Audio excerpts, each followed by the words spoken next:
given options so that he can remain a CS. That is one interesting thing that is going to shape the politics of 2025. So you want to tune in and find out more about the things that we are going to talk about. Yesterday there was the vetting of the 3 CS nominees by the National Assembly Committee on Appointments. So what is one thing that is unique that they are bringing to the table? That is one of the talks that is going to take place here on Good Morning Kenya. In studio, I'll be having Honorable Wilson Sosion, who is a former nominated MP, and also Dr. Evelyn Ogendo, who is a political analyst, David Alulu, who is a political analyst also, and Honorable Senator Danson Mungatana, who is the senator for Tana River County. So that is a conversation that is coming to you immediately after the news. So I invite you to tune in. Good morning, Vivian. Good morning, Mike. How are you doing? I'm doing very well. I can see we're both in grey, so we were in the spirit. We were in spirit. Marie did not get the memo. She definitely didn't get the memo. But don't worry, Marie. Yeah, it happens. Yeah, it happens. A very good morning to each and every one of you who is tuned in on the show this beautiful Wednesday morning, a day after the CS nominees vetting that Mike will be looking into today with his panelists, where we had William Kabogo, Mutahi Kagwe and Lee Kenya-UAE face the National Assembly for vetting, and I'm sure Mike will be getting into that so that we get to know exactly what political analysts think about what inspired yesterday. Now, today marks exactly 5 years since the Dusit D2 terror attack, and it was a time when it was a dark time for the country, and also a time when we got to experience some loopholes in on matters security in our country. So today we want to look at a topic that is countering emerging security threats. That is what we will be looking at, and just trying to see how well we can safeguard our country and even just our communities at large, and try to see how exactly security, how exactly we can go about countering emerging security threats in this country and the East African community at large. Joining me for that will be Mr. Jackson Mbuthia, who is SGA Security Group Chief Commercial Officer. We are going to be looking into matters security. You definitely want to stay tuned for that. But right now, let's get to know what is making headlines in the news. Marie, what's happening in the news? Indeed, Vivian, a very good morning to all of you joining us here in Nairobi and across the country. You're just in time for the Good Morning Kenya show.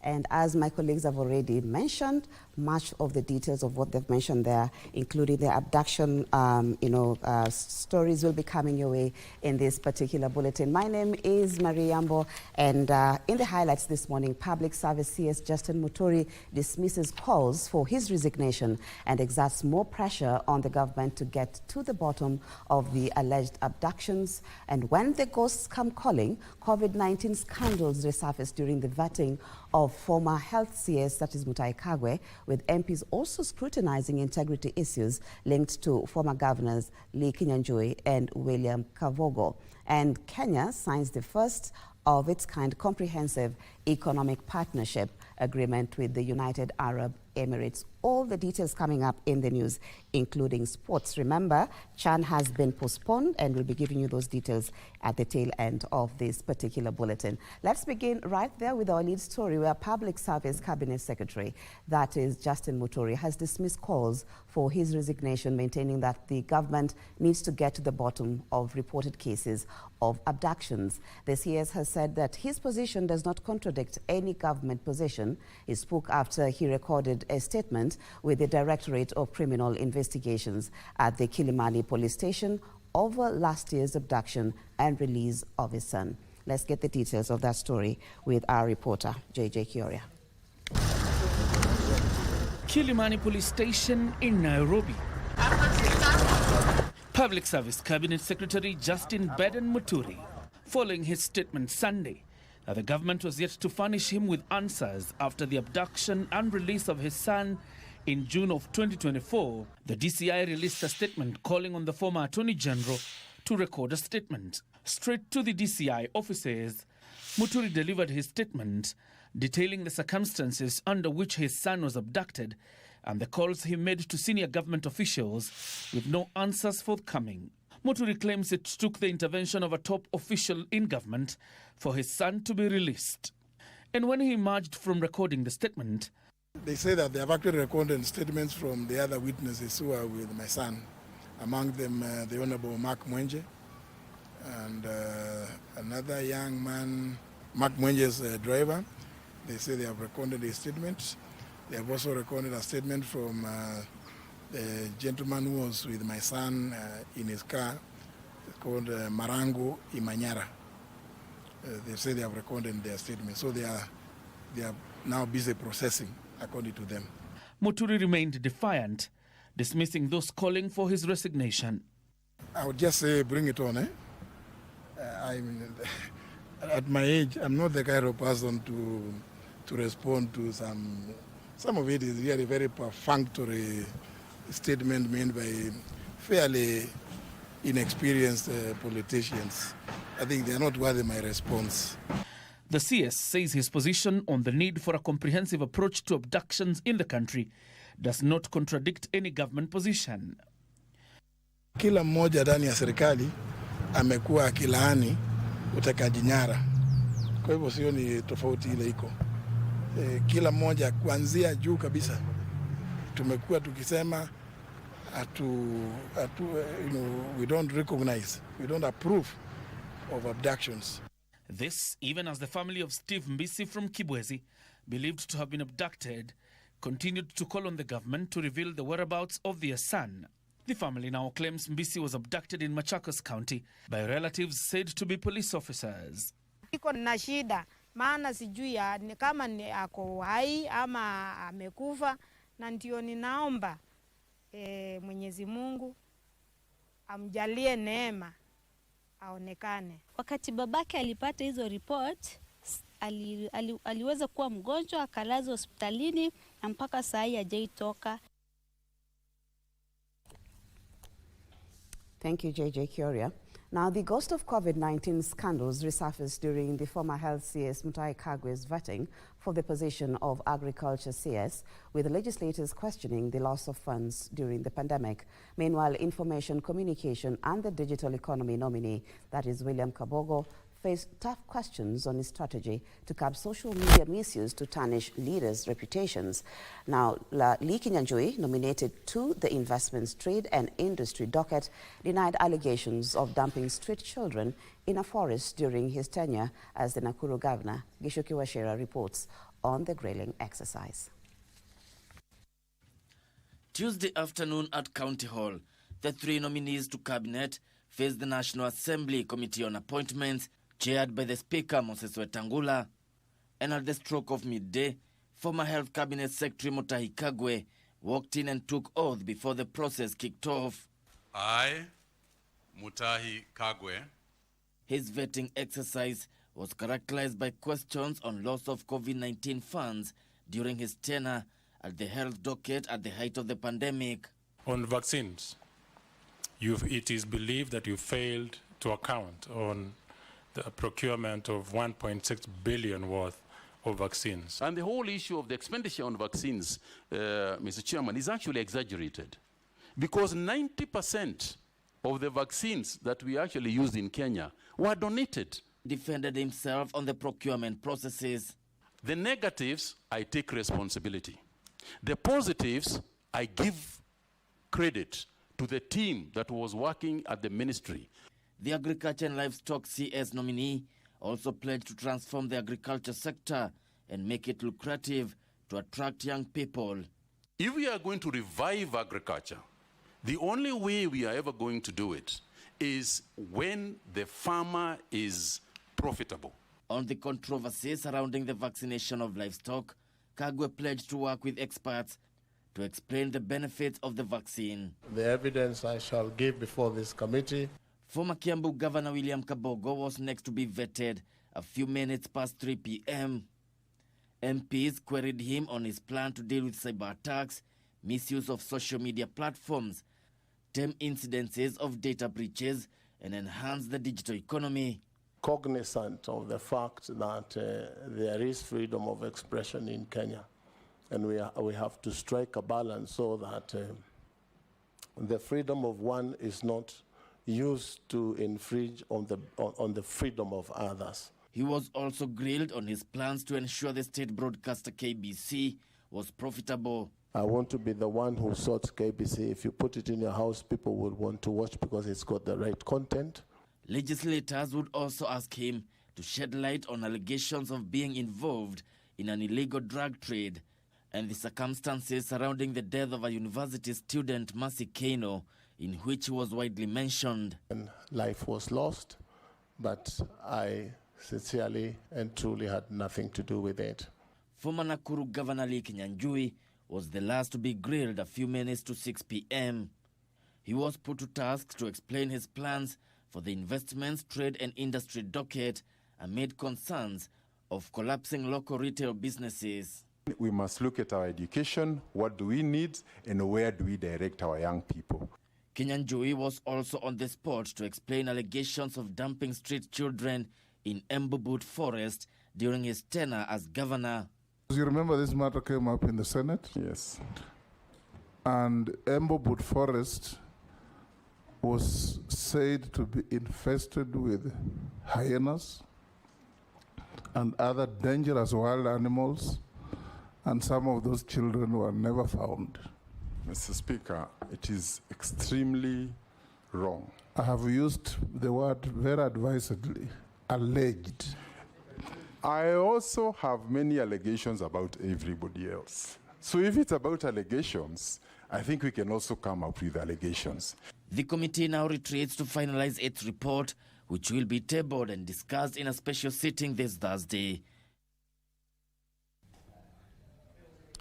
Well, we move on where President William Ruto and his United Arab Emirates counterpart, that is His Highness Sheikh Mohammed bin Zayed Al Nahyan, presided over the signing of the Kenya-United Arab Emirates Comprehensive Economic Partnership Agreement, that is CEPA, marking a historic milestone in the economic relations between the two nations. This is the first agreement of its kind signed by the UAE with a mainland African country, representing a transformative step in enhancing trade, investment, and economic cooperation. The agreement aims to deepen trade ties by eliminating barriers to trade, simplifying customs procedures, and promoting industrialization and regional value chains. The Comprehensive Economic Partnership Agreement, CEPA, goes beyond trade in goods by addressing services, technological innovation, digital trade, and sustainability. It also opens new opportunities for Kenyan service providers in sectors such as education, transport, communications, construction, and engineering to access the UAE market. The partnership aligns with Kenya's bottom-up economic transformation agenda by unlocking new markets for priority value chains, attracting foreign direct investment, and promoting technology transfer to support livelihoods across the country. Trade between Kenya and the UAE has more than doubled over the years, reaching 445 billion shillings in 2023. UAE ranks Kenya as 6th largest export destination and 2nd largest source of imports, accounting for 16% of Kenya's total imports. Deputy President Professor Kithure Kindiki has urged those disagreeing with the policies of the current administration to have their say respectfully. Speaking in Njukuni, that is in Taita Taveta County, while issuing title deeds, the DP said Kenyans have the right to express themselves, but the prosperity of the nation, he noted, cannot be achieved by abusing leaders. At the same time, Kindiki called on the public to be patient with the Kenya Kwanza administration to deliver on its mandate. Here is our reporter Abdiaziz Hashim with the details.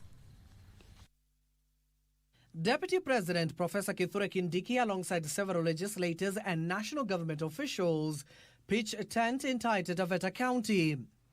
It is here the second in command called for tolerance. Paka tupendane, paka tuendelee kujumuika pamoja, tuwe jamii moja kubwa ya Kenya.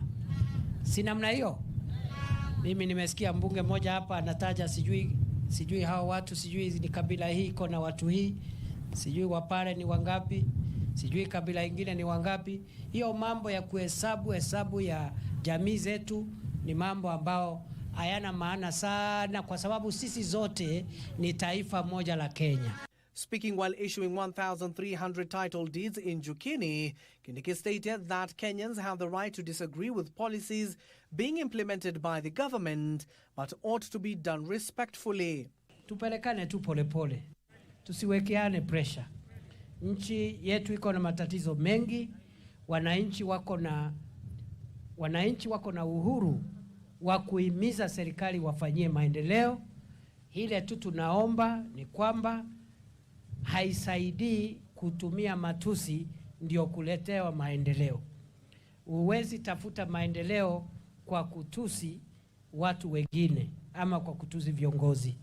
Tuwe na heshima, na hiyo sio kusema hatuwezi kutofautiana na serikali. Mwananchi anaweza kuwa na maoni tofauti, viongozi wa upinzani wanaweza kuwa na maoni tofauti, lakini jameni, tuwe na heshima. Kindiki further urged Kenyans to allow the administration time to achieve its manifesto ahead of the polls. Mambo ya siasa ikifika, kura inapigwa, mtu anapigia ule anapigia, story inaishia hapo, tunabaki tukiendelea tukiwa wa Kenya. Kweli si kweli? Kwani siasa ni vita? Mambo ya kura ni vita? Kwa hivyo tusiweke chuki katika mambo ya nchi yetu. Sisi zote hatuna nchi nyingine. Meanwhile, 2027 politics took center stage with leaders accompanying the deputy president, taking a swipe at their critics. Mwaka 2027 ambaye atakaongoza katika nchi yetu ni William Samoei. Hebu weka mkono, William. Basi sasa wale wengine wanamangamanga hapa na pale na propaganda ambayo haifai. Yale yanasemwa kule nje, sisi hatutaki kuyasikia wala hatuko hapo. Sisi tuko kwa kuona ya kwamba ni wakati wa maendeleo, wacha tufanye kazi. Meanwhile, Deputy President Kithure Kindiki has said that the government will establish and gazette 2 new land registries in Taita Taveta County. Now to a tragic incident where 2 children were burnt beyond recognition at the Karai Muslims village in Kikuyu constituency in a mid-morning fire incident. The fire that razed down the house to ashes couldn't be contained as residents tried to fight the inferno that spread quickly. The locals now want speedy investigations into the matter that has left them in shock and sorrow. A sorrowful mood engulfed Karai village in Kikuyu constituency after this house caught fire around 9 a.m., burning to death 2 children. The villagers tried their best to fight the inferno, but their efforts bore no fruits. Mwingine kuangalia kunika kwa kitanda kadogo kidogo tukakaona. Sasa vile tukaangalia tukaona sasa hakuna shida hii kitu kingine. Nyumba tulishaungua, watoto tulikuwa na watafuta ndio hawa, nguvu yangu ikanishia. Ni vijana wawili, mmoja ni mtoto wa mama na mwingine ni mchukuu wake. Investigations into the incident have begun. Meanwhile, 2 suspected livestock thieves were killed by a mob after they were caught in the act at Eshianini village, Kakamega County. Zefania Omalwa, owner of the livestock, recalls bumping the thieves in the act before screaming for help. Majirani wakaamuka, kwa hiyo harakati wa kuamuka wakakuja kutusaidia. Kwa hiyo harakati walikuwa wanatafuta. Papa hapo ndio tulipata wale walikuwa wanapita na pikipiki kama wamebeba. Na ukijua uko na mtoto mbaya kwa boma lako, jitokeza hadharani useme mtoto wangu ni mbaya, tujue tunaweza msaidia namna gani. Lakini wakati mhalifu anashikwa na wewe unaanza kumtetea, unamshika na kimbia na yeye, unamchimbia kaburi. The area chief, while acknowledging that the 2 have been terrorizing the village, however cautioned residents against taking matters into their own hands.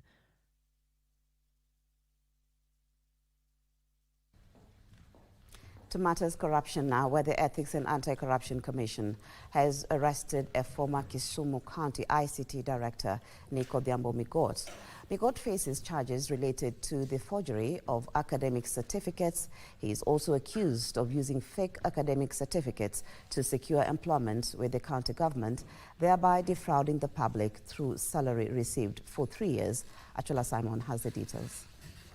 During the 3 years he worked as the Information Communication and Technology Director in Kisumu County, Migot is estimated to have earned 4,656,211 shillings in salaries and other allowances. Investigations revealed that the suspect forged a Bachelor of Science in Computer Science degree certificate from Jomo Kenyatta University of Agriculture and Technology. He also forged a Kenya Certificate of Secondary Education, purporting it to have been issued by the Kenya National Examinations Council. It is on the basis of the forged documents that the suspect secured the lucrative job from Kisumu County. He presented the fake documents to the County Public Service Board of Kisumu, which interviewed him for the position. The Office of the Director of Public Prosecution has recommended charges on several counts that include forgery contrary to Section 345 as read with Section 349 of the Penal Code, uttering a false document contrary to Section 353 of the Penal Code, and fraudulent acquisition of public property. The suspect is held at Kisumu Central Police Station and will be arraigned on 15th January 2025. Now to business, where the Energy and Petroleum Regulatory Authority has hiked fuel prices effective midnight, with a litre of super petrol going up by 29 cents, while diesel is costlier by 2 shillings per litre. The cost of kerosene, which is used for lighting and cooking in many low-income households, has been increased by 3 shillings 3 shillings price hike per litre. Now, the pump price of diesel and kerosene would have been higher if the Energy and Petroleum Regulatory Authority had not tapped funds from the Price Stabilization Fund to reduce the retail cost of diesel and kerosene by 2 shillings and 23 cents and 4 shillings and 16 cents respectively.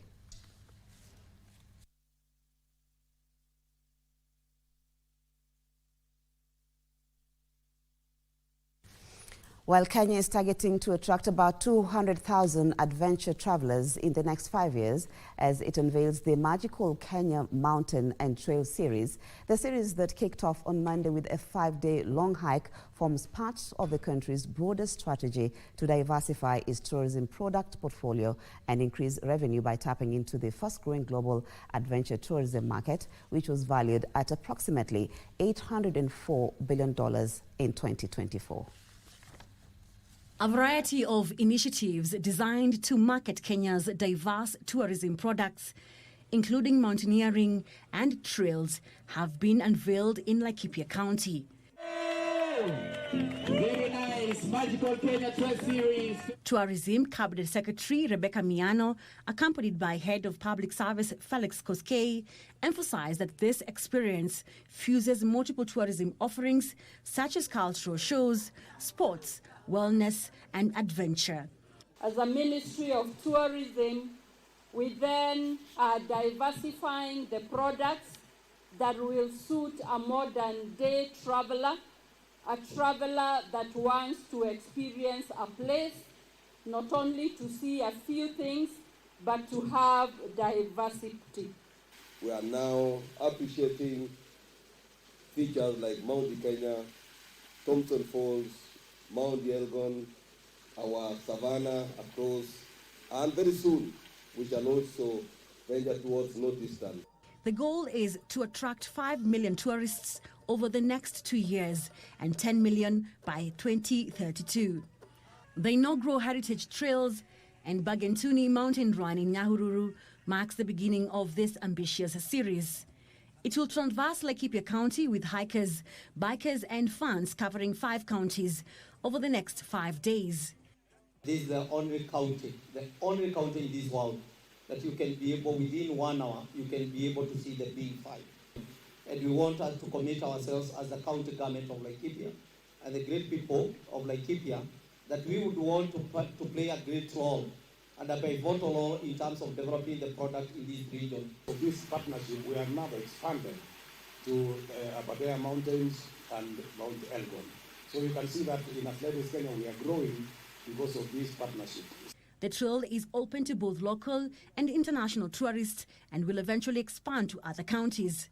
This initiative is part of the Kenya Tourism Board's effort to diversify products beyond the traditional bush and beach experiences, incorporating sports and adventure.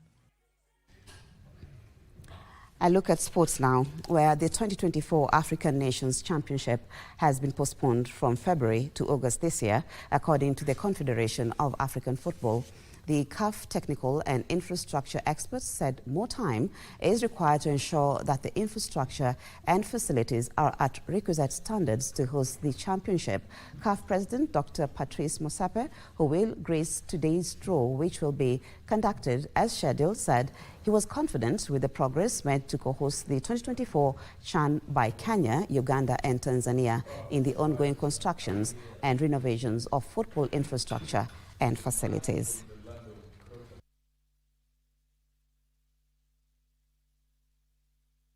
And Sports Principal Secretary Engineer Peter Toom has stated that it's all systems go ahead of the Total Energies CAF African Nations Championship final draw, which will be held at the KICC, that is the Kenyatta International Convention Center here in Nairobi. That is tonight, with President William Ruto expected to grace the event among other high-profile guests who include the CAF President Dr. Patrice Motsepe. The draw will also be live on KBC Channel 1 tonight as from 8 p.m.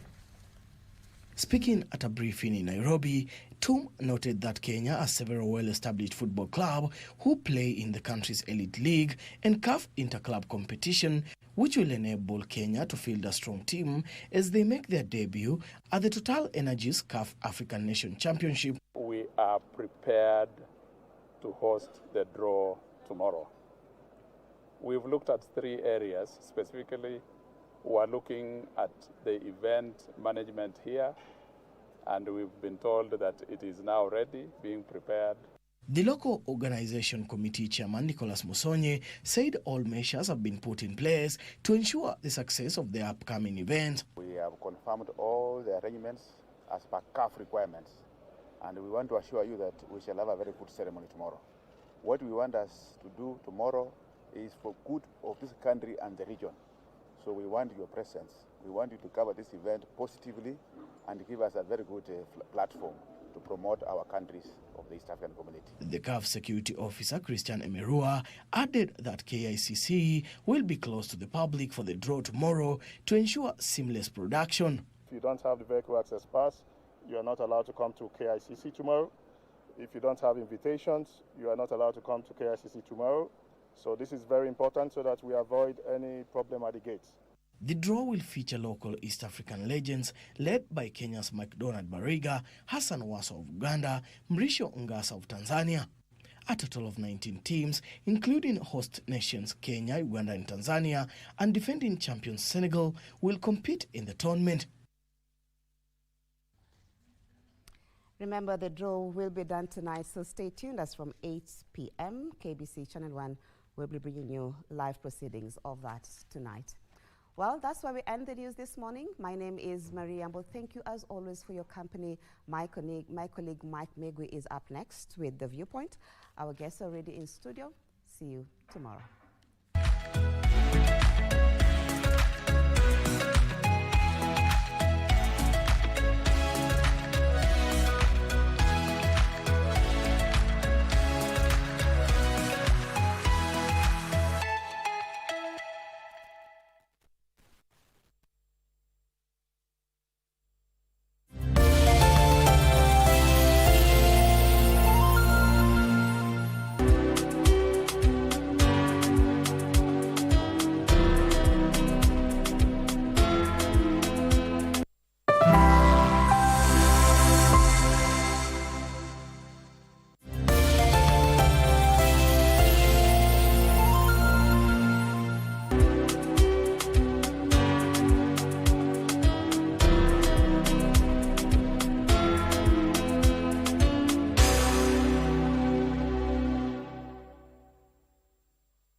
How do we mentor this generation with the many challenges that they are going through? Is there hope?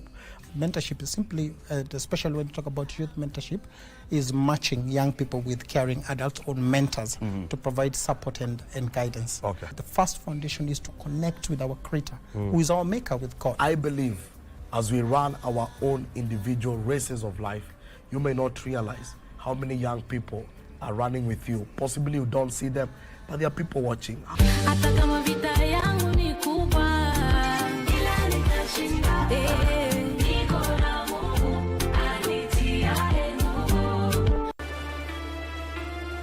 Nini hapa?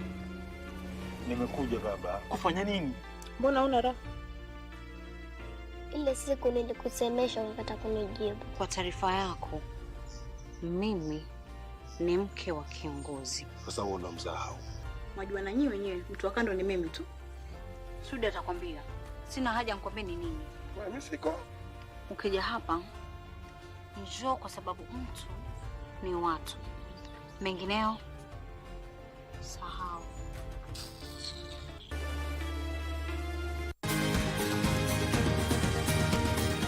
Thank you for joining us on Healthy Living. Stay connected to Voice of America at voanews.com. A look at your kidneys and how they impact your health. And an expert discusses chronic kidney disease and how to protect yourself. And Ivorian psychologist Noor Bakayoko shares some insights on bullying and what can be done. It's important to avoid major events or major health crises. How do you know if your cough is due to a serious condition? We'll have some answers.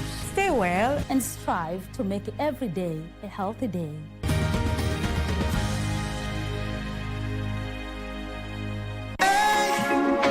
Friday night again. Greetings in the name of the Most High Jah Rastafari. My good name is Marley Moses, the positive warrior, alongside... Yes, sir, DJ D-Rage, the baddest. Each and every Wednesday from 10 p.m. on KBC Channel 1 TV.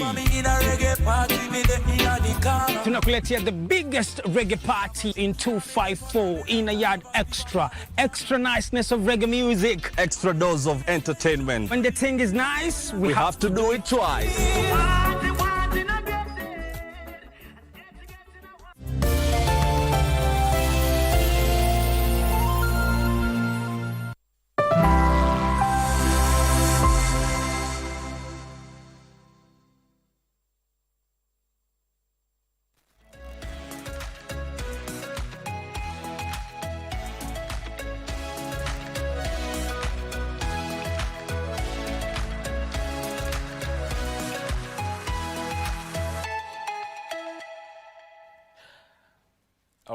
All right. Welcome back to Good Morning Kenya. My name is Mike Migui, and this is the Viewpoint right here on KBC Channel 1. In studio, my guests are already here. I'm joined by Honorable Senator Danson Mungatana, who is a senator of Tana River County. Welcome to the program. Thank you. Good morning, Kenya. And also, I'm joined by Dr. Evelyn Ogendo, who is a political analyst. Welcome to the program. Thank you and good morning. Honorable Wilson Sosion, who is a former nominated MP and former Secgen Nat. Karibu sana. Thank you and good morning, our viewers. And Bwana David Alulu, who is a political analyst. Karibu sana. Shukran, good morning. All right. We have a lot to talk about, and let's first of all look at what is making headlines in our local dailies, and I will start with the Standard. The headline splashed on the front page of the Standard is NIS. It's actually a question. Abductor-in-chief. In a sensational revelation, Public Service Cabinet Secretary Justin Muturi accuses National Intelligence Service of abducting his son. Leslie Muturi says it took the intervention of President Ruto for NIS Chief Nurdin Haji to confirm that they indeed had him and would release him after the president's directive. Within the hour, they have put photos of people that the CS has mentioned, including Nurdin Haji, Deputy President Kindiki, former IG of Police, that is Japheth Koome, and PS for Interior Raymond Omolo, and also President Ruto. Let me start with you, Mheshimiwa Mungatana. What do you think of this move by the CS? Well, first of all, I wanted to say that I watched Waziri when he was giving his press statement. And to the extent that he's talking as a father, I wanted to say pole to him and all the fathers and mothers who have undergone this ordeal. Yeah. But what was curious about this whole statement was I was coming about 6 months. That's what I had him talk about. He said 6 months ago is when my son was abducted. So the question that ran into my mind, like all other Kenyans, why raise it 6 months later? The timing. So he needs to explain to us why he has had to wait for 6 months to come and talk about it in public. And he's a senior lawyer. He has practiced. He's been a magistrate. He's been in this space of law. He knows that kidnappings, abductions are all. There's a procedure that is supposed to be followed. You, as all Kenyans know, if your child, your son, or your wife, your relative, your friends are missing, if you cannot trace them within the normal places they go to, and you have reason to believe there's a problem, you go to the nearest police station and make a recording and record a statement. You have the OB, and then you start following up formally. So I'm just wondering why it has taken Waziri 6 months to come and say this. We know that the Law Society has filed a case together with the Kenya National Human Rights Commission. And when they were last in court, they complained about 7 people who are missing. When they were last in court, 6 people had come out. One is the only one who is still missing. And the IG at the beginning of that case said that he needs time to investigate, to follow the normal processes. So the people who are saying they are missing, kidnappings and whatever, they need to give information, and then the process to continue, you follow up, telephones, social media, the normal security kind of thing. So when he was last in court, this matter, we know that these people had come out. So through the court, he was asking if they can come and report, because they were not in police custody, okay? And they were being asked to come and report so that investigations can be carried out. Even if I am kidnapped and released, the crime had been already committed. So still, there is a reason to follow up that matter. And the Inspector General asked for permission if they can go and arrest those people. The court said, no, don't arrest them, because we have been asking them to come and give the information so that we can follow up. But they are not coming, so should we go for them? Because we still need to get the criminals. Those are known persons who had kidnapped these people. So one more person is still not found. We are watching that case to see what kind of orders the court will be giving in terms of the direction. But the Law Society and the Kenya National Human Rights Commission have done the correct thing by following procedure as it should be. Because if the police cannot produce, then you file an application in court called habeas corpus, produce the body, whether it's dead or alive, or you give information. And it's the state that is supposed to do that, because the state has a constitutional responsibility to do that. So for me, Waziri, knowing all these facts, knowing all that has to be done, and then coming 6 months later to say it, to me, it raises a lot of questions. And now going to that headline, when you say that, when the question is put... Yes, abductor in chief. Abductor in chief. Those are very serious allegations. Yeah. and allegations, as he knows, and all of us lawyers and even normal untrained people, we know that the law says he who asserts must prove. Yes. So if you assert a fact, then you have to prove it. So come up, file an affidavit, you know, put the affidavit on record, put the information before the police, or if you are not comfortable, put it before the court, ask for compensation, ask for orders. Because if you're saying that the chief is, the chief NIS is the one who is abducting people, you know, that's a very serious accusation. That goes to EACC, abuse of office, you know, misuse of public office, and all those serious offenses that are surrounding, you know, conduct of public officials.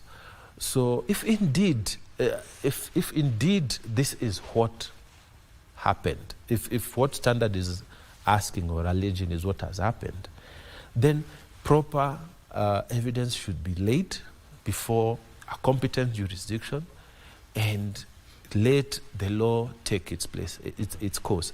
I am all for freedom of speech and everything, but I think we should not, Kenyans should not go this path of degrading institutions that run our nation. Every time you stand up there, you attack the Speaker of the National Assembly, you attack the presidency, you attack the National Police, you attack the courts, you attack investigations, you know, institutions. What you are doing is you are creating lack of confidence in those institutions. And yet tomorrow, if I'm attacked in my house, I have to call the police. If I have been told all along the police don't work, or the police are corrupt, or the police are doing that, in my mind, I would think of self-help measures. So what we are doing is we are degrading the whole institution, and we are going the wrong path. I'm urging Kenyans that if indeed there, and we are not saying any of these institutions are perfect, but indeed if there is a problem, the best thing to do is to lay the information before a competent organization that is trained to do those kind of investigations, and the people culpable should be punished. So if indeed there is this allegation is there, then the correct thing to do is to lay it before a formal investigative authority, and the processes be followed. And if indeed what they are alleging there, which is a very serious allegation, is true, then the chief of the NIS should go. You know, he should go. But if it is not true, then equally, consequences should follow upon the cabinet minister who is making very serious allegations without proof. All right. Yeah. Alulu, you know, here he's saying it took the intervention of President Ruto for NIS Chief Nurdin Haji to confirm that they indeed had him and would release him. But then again, Mheshimiwa raises a question of timing. How, I want to get your views on that, and also the aspect of timing. This is quite interesting. I've said it here before. Kenya is a very interesting country where an officer of government will come to criticize the government that he's working for and earning a salary from. Like Mheshimiwa Senator has said, you'd realize that if the CS was honest, the information he's giving now could have been given then when the incident occurred. But having taken all this while and then come later on, to me, it seems like, one, you want to stir up emotions and create tension amongst the people who now would come and say, imagine if the CS is saying this. So morally and in a very credible democracy, I think what the CS could have done before all this, he could have just come out clear and resign and say, I have lost confidence in this government. because 6 months ago, my son was abducted. And I had to reach out to President who intervened, and then my son was released. Then with that credibility of stepping aside, doing something that a honorable politician should do, then we would now come at what Senator is saying.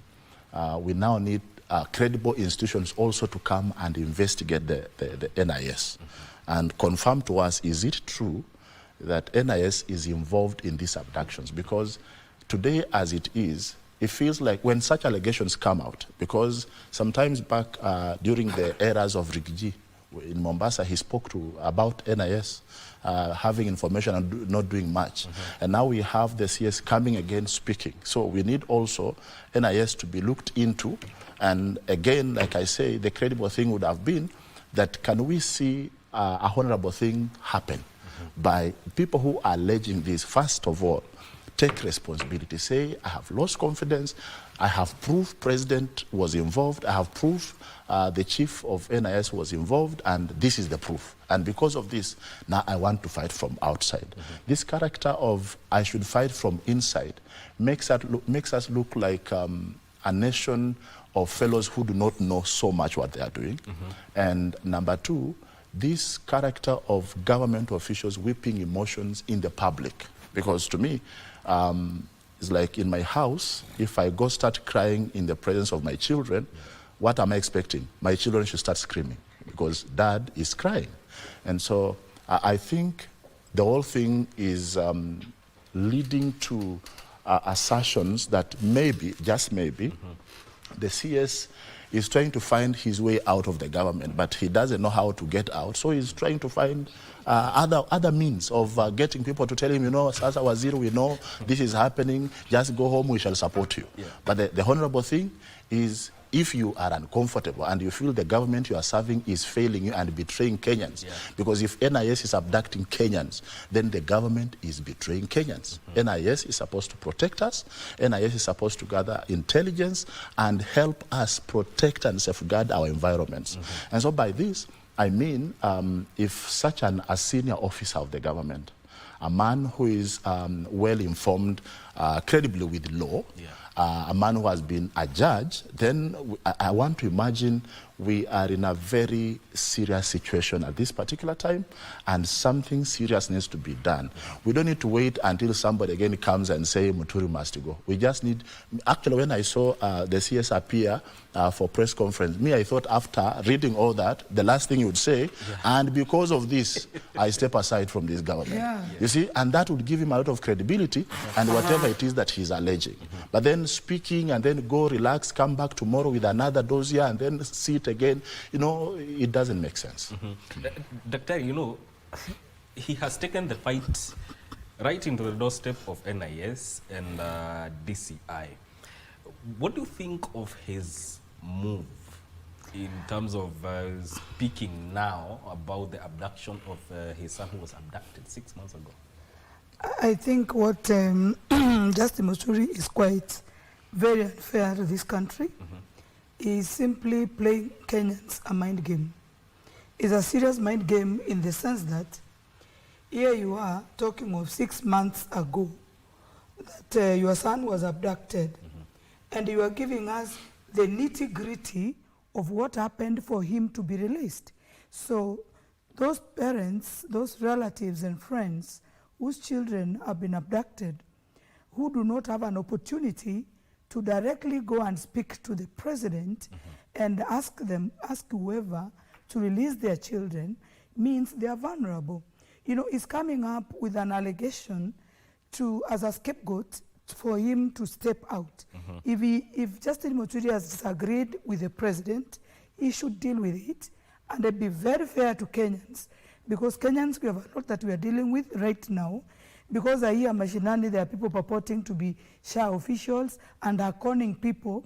Are they trying to divert our mind? And the Kenyans are suffering right now. Number one, what is confirming what Justin Muturi is not being fair to Kenyans and what we have been through this far? What is confirming to them that Nuruddin Haji is very aware of these abductions? and that it is under the instructions of the president that Nurdin Haji, I'm trying to summarize what he said. I'm trying to summarize what he said. That the president is aware and in control, and the only person who can release the abductees is a word from the president. That is what Justin Muturi is saying.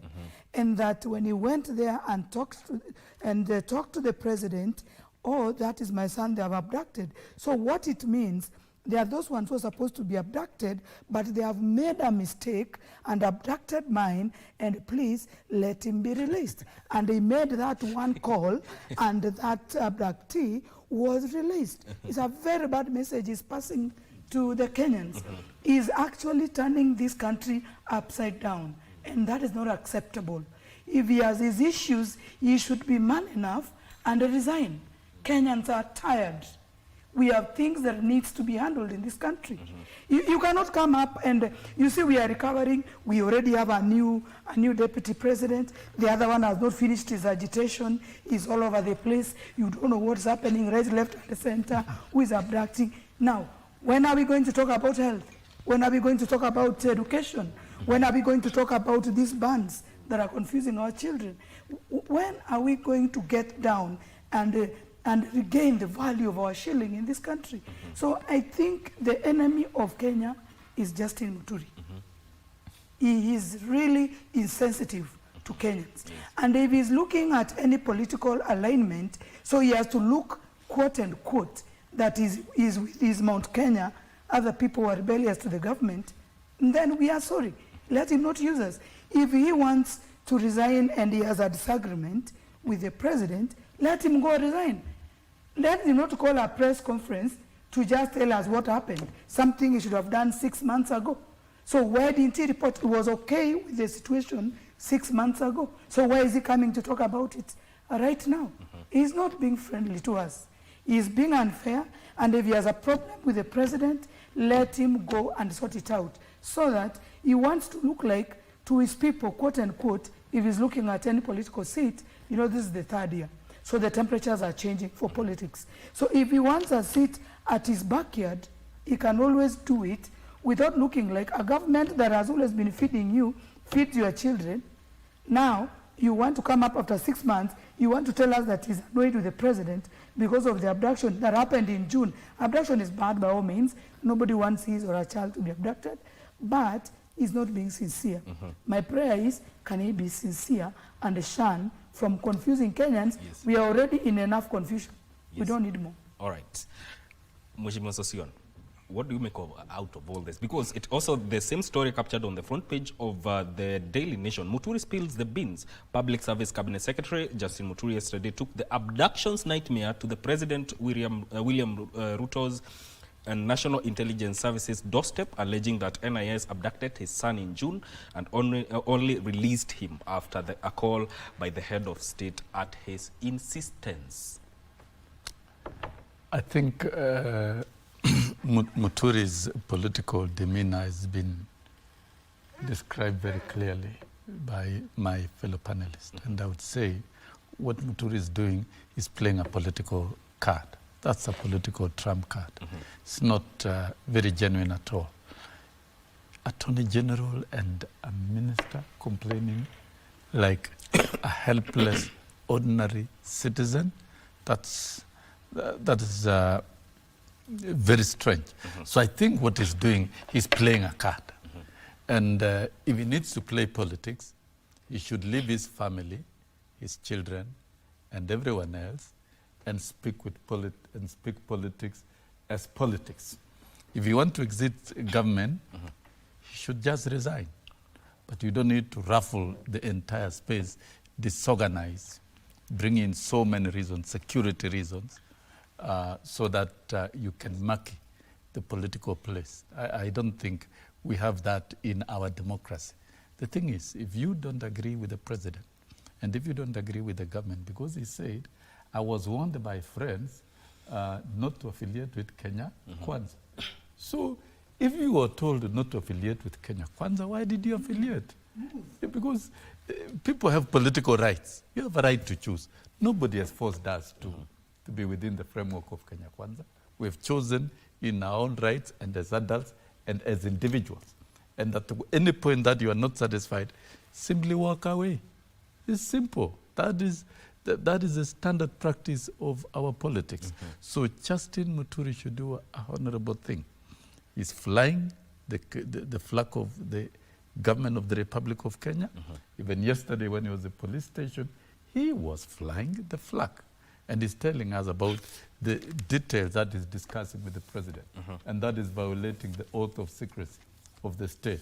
Those secrets remain secret at that level. And him being a respectable lawyer, a senior judge, having been a speaker of the National Assembly, I think the presidency setting is a very bad example of being very disorderly and out of order from the expected norms of behavior of any leader. In fact, Justin Muturi should be graduating to be a statesman, but he's regressing to another level that I cannot describe.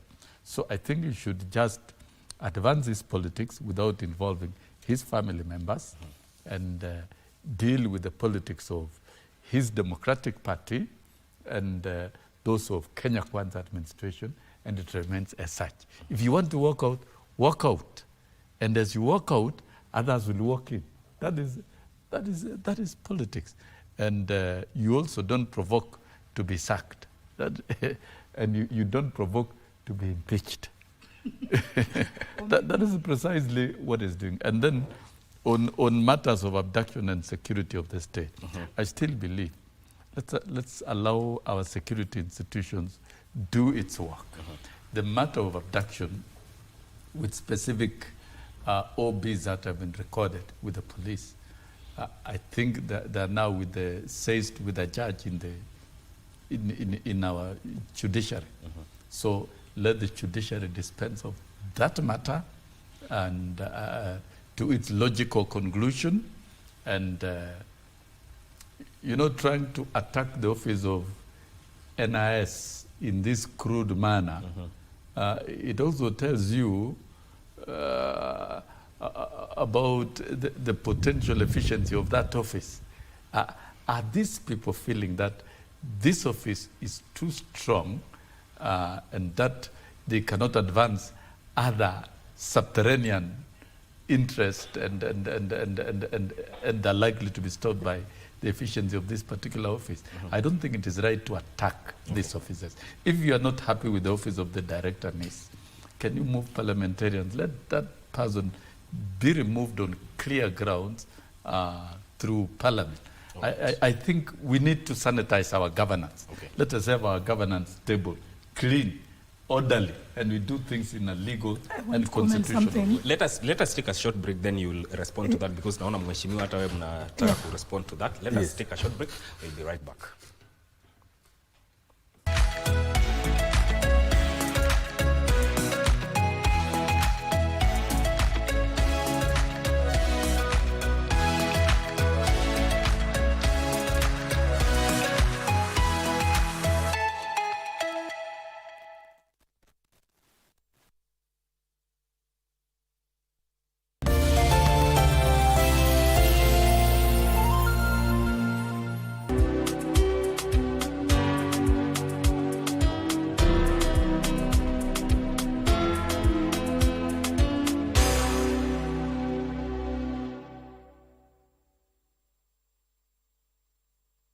يا حي لا يموت بدعي بصوت وسكون. Barakatun nika aisaru hunna mihna.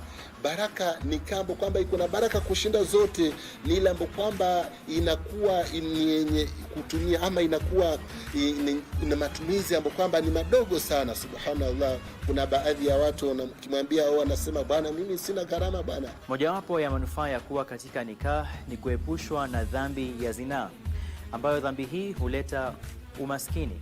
Dhambi hii pia huleta ufukara na pia huweza kuleta ugonjwa ama magonjwa yasiyoweza kutibika na magonjwa ya aibu.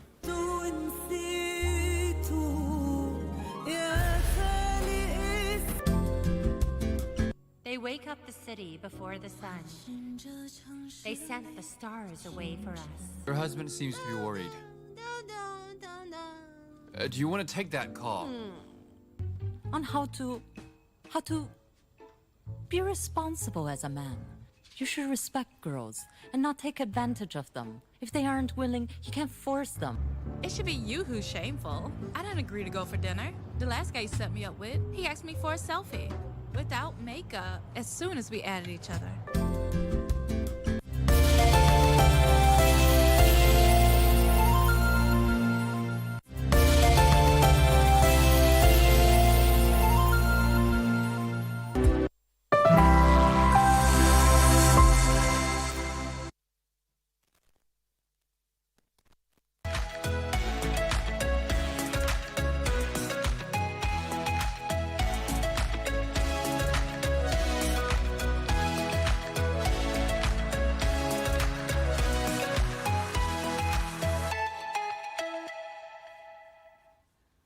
Welcome back. You're still watching Good Morning Kenya. This is The Viewpoint. We are still talking about the issue of abduction and the statement by CS Muturi. And Doctor, you wanted to respond more on this. Yeah, I wanted to add something that I just recall.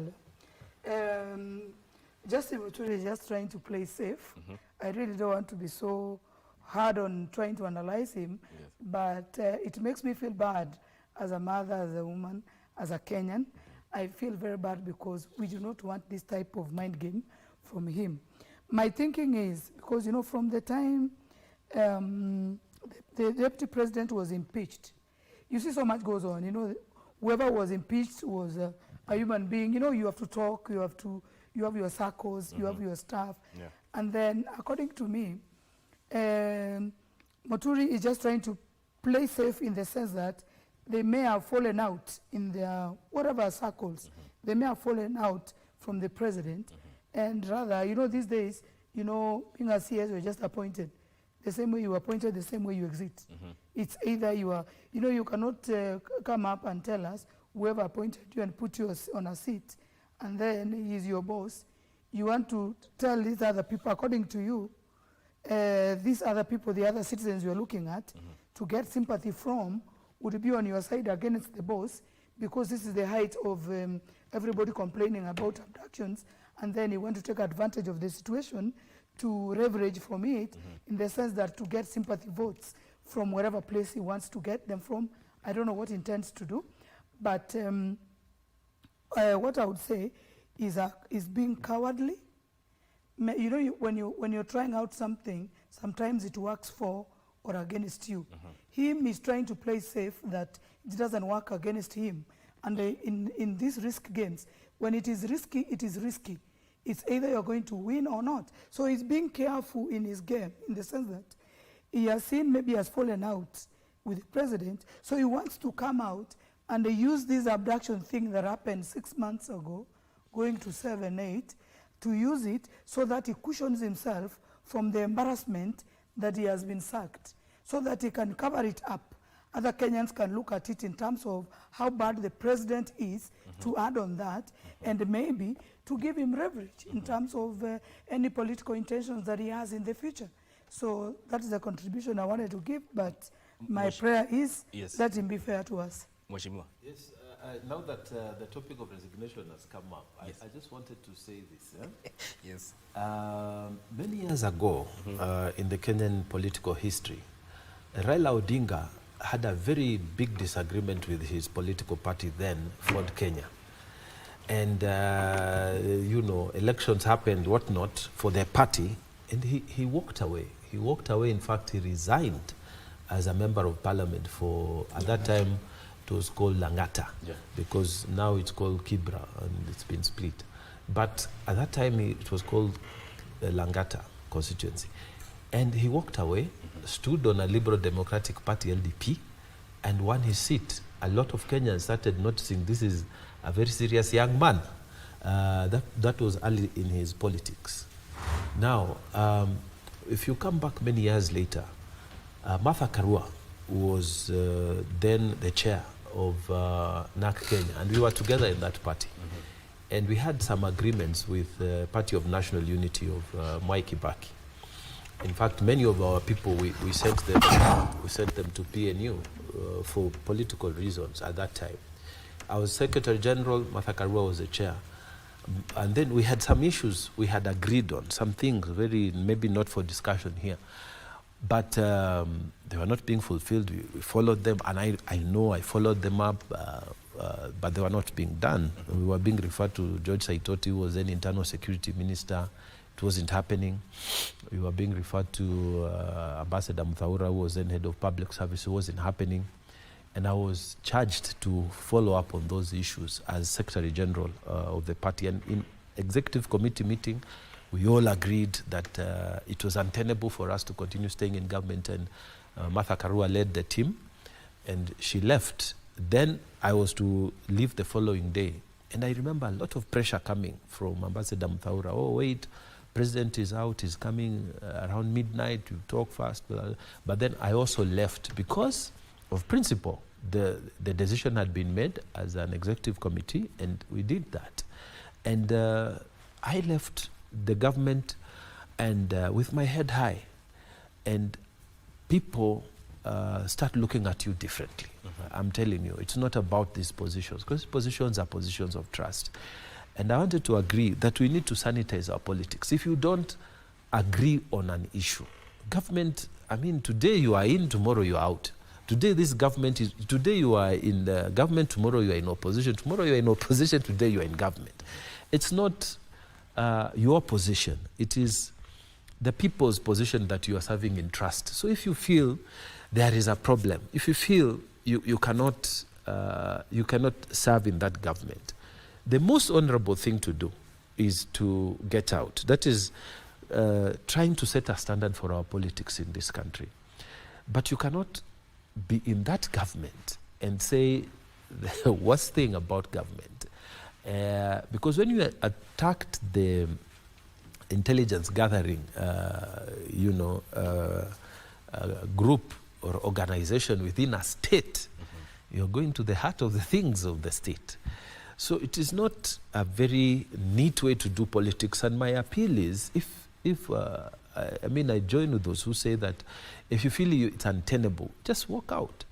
I'm remembering last year, around August 2024, the Prime Minister of the Liberal Democratic Party, Prime Minister of Japan, I think he's called Fumio Kishida, he said, I'm not going to defend my position as Prime Minister that was the coming general election in the next month as leader of the LDP in Japan.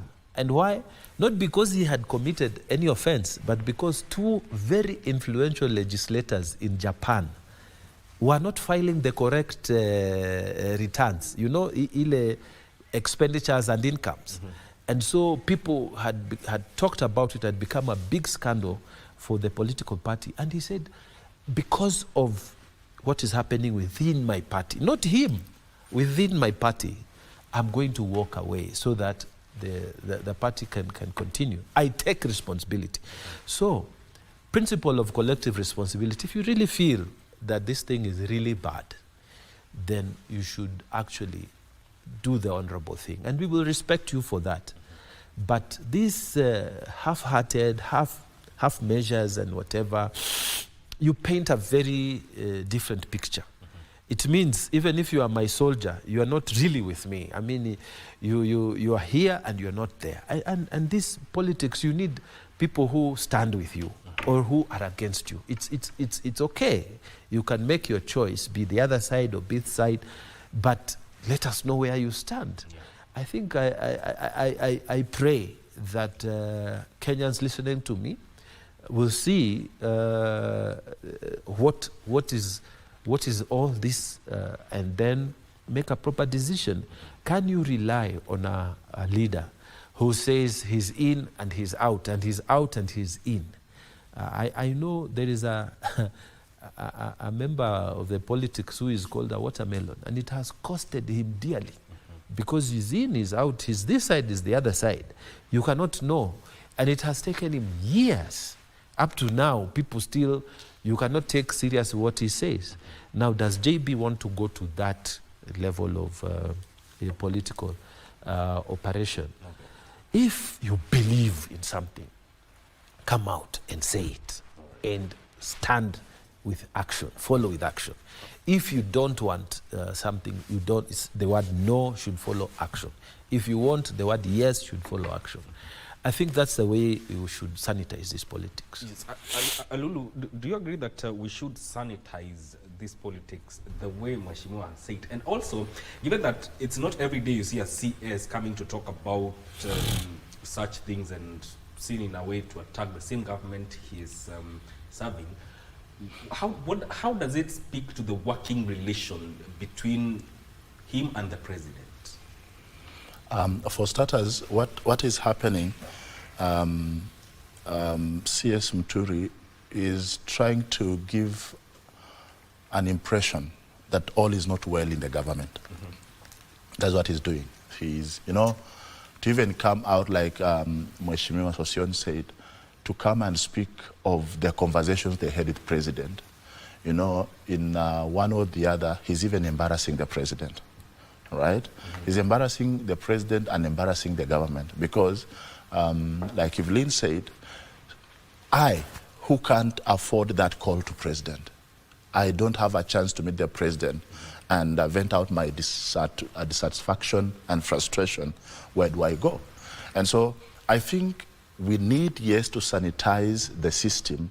But however, even as we are talking of sanitizing this, I know I'm not qualified to advise the president, but if I had a chance to speak to the president, I would say, please don't sack JB Muturi. Let him be there and embarrass himself. I would advise the National Assembly, please don't impeach JB Muturi. Let him be there and embarrass himself. Because eventually, what will be happening here, you see, he'll start biting his tongue right, left, and center. And then tomorrow, what will he be telling people? Because there is no way you'll bite the same fingers that feed you. This government he's talking about is the same government that is actually providing him with security. It's the government that is paying him and doing everything. So it doesn't make any sense. I think whatever it is that the minister is doing right now shouldn't be allowed or permitted to be done, but because we have a country where our politics is politics of bad manners, you just do whatever you want and you say whatever you want so that you'll go out there and whip emotions and appear to join the Rigiji team and go into public rallies and have some tear gas thrown at you, and then you'll come and say, you know what, they're attacking me because I said this against the government. So I think there need to be discipline, but if I had a chance, I would say, please, Mr. President, don't sack JB. National Assembly, please don't impeach him. Let the man run around until he gets tired, and then he goes home. Daktari, I can see you're laughing. Politics of bad manners. Is that what we experience in this country? Yeah, very true, and I cannot agree more. I would also add on to that, let President Ruto not sack Muturi, let him go to the end. Let it be him resigning at some point, because he started the game. Let him be given permission to finish it. And you see, these days, Kenyans have been through so much, by the way. So coming up in the middle of nowhere, every day, we started 2025, you are hoping that all this, if we can leave all these things behind us, then we can start a new year, and then boom, somebody who is in the government, who has been a beneficiary of the same Kenya Kwanza, he wants to get in when he thinks he's with them, get out when he's not with them, want everybody else to be okay with it, which I really don't, I don't find it very fair. And I think Kenya, the politics of, for lack of a better word, and selfishness, and they are taking advantage. Not many people out mind, so they do not know. Some politicians, they plan out something, they anticipate the outcome, they anticipate the outcome and the end game, and then start executing, really considering what state of mind play with are in. which I find very, very selfish. I would like that one to be a backlash on it. He is speaking about the head of state, in the same breath, talking about some of are you saying, what are you trying to tell us? That we are so unsafe. So if to be close to the president, for us to be sure that at one point, if I speak the way I want to speak here, I'm not going to have people waiting for me. So he wants to make everybody else to be insecure because there's an intent that he has. That is not acceptable. Let him pursue his interest without really involving anybody else except him, and in terms of giving him what he wants, be it politically, be it whatever thing that he wants. But it is very, very bad, and he owes Kenyans a serious apology, and he shouldn't lose his job. You see what I'm trying to tell us? That Atinurdin Haji immediately released the child, the son. What is he telling us? That all your children, all those ones who have been abducted, the one who is missing, please find a way of talking to the president so that he can call Nurdin Haji to release your son. That is the information he's passing to us, which is very bad, and it should be answerable. He should record several statements because we want Kenya peaceful. Okay. We don't want confusion. All right. Mheshimiwa Sosion, you know, NIS and DC High have been mentioned by him. In terms of, in matters to do with public trust, where does that leave the two institutions of security in this country? The two institutions are not political institutions, so that we can gauge them in terms of public popularity and trust. And those who are not happy for one reason or the other, we may not believe their narratives of defacing these institutions. Our security institutions must continue doing its work within the law. And these officers leading these institutions are vetted officers. They've gone through a process. They've been interrogated in Parliament. And they've been approved by Parliament. And they have a tenure of office.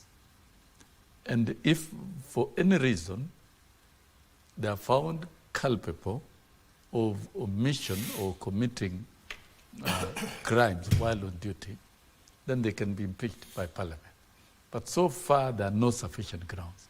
At the end of the day, you know, we cannot speak from two sides of the mouth. Yeah.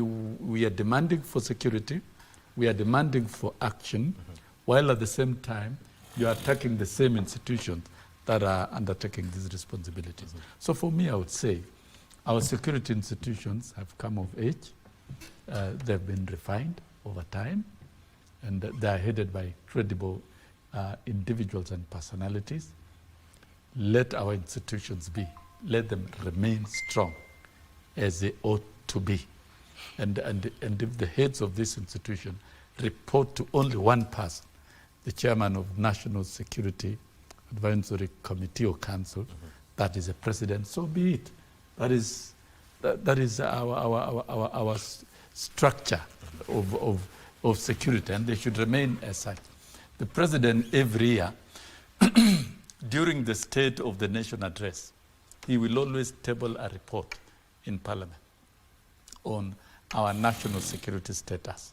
So I don't think midway, particularly members of the cabinet, who actually are appointees of the president, cannot wake up and attack the security apparatus of the country. That will be the lowest level of irresponsibility. We don't expect that. We are urging citizens to be law-abiding and to respect these institutions and to utilize these institutions, because these institutions exist for the good of the country. So those institutions should not be touched. But then, if someone, by a court of law, to avail certain information and report, they should always do so. So that then, at the end of the day, as a country of rule of law and constitutional order, we should not be seen to be undermining the operation of the institutions that were created, whether it's the judiciary, whether it's executive or parliament or particular state officers like the national security system. And we know we have one of the best security infrastructure as a country.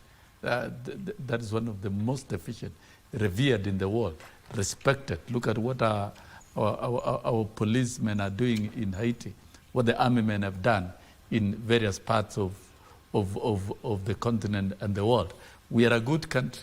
We cannot deface it because of political expediency of 2027.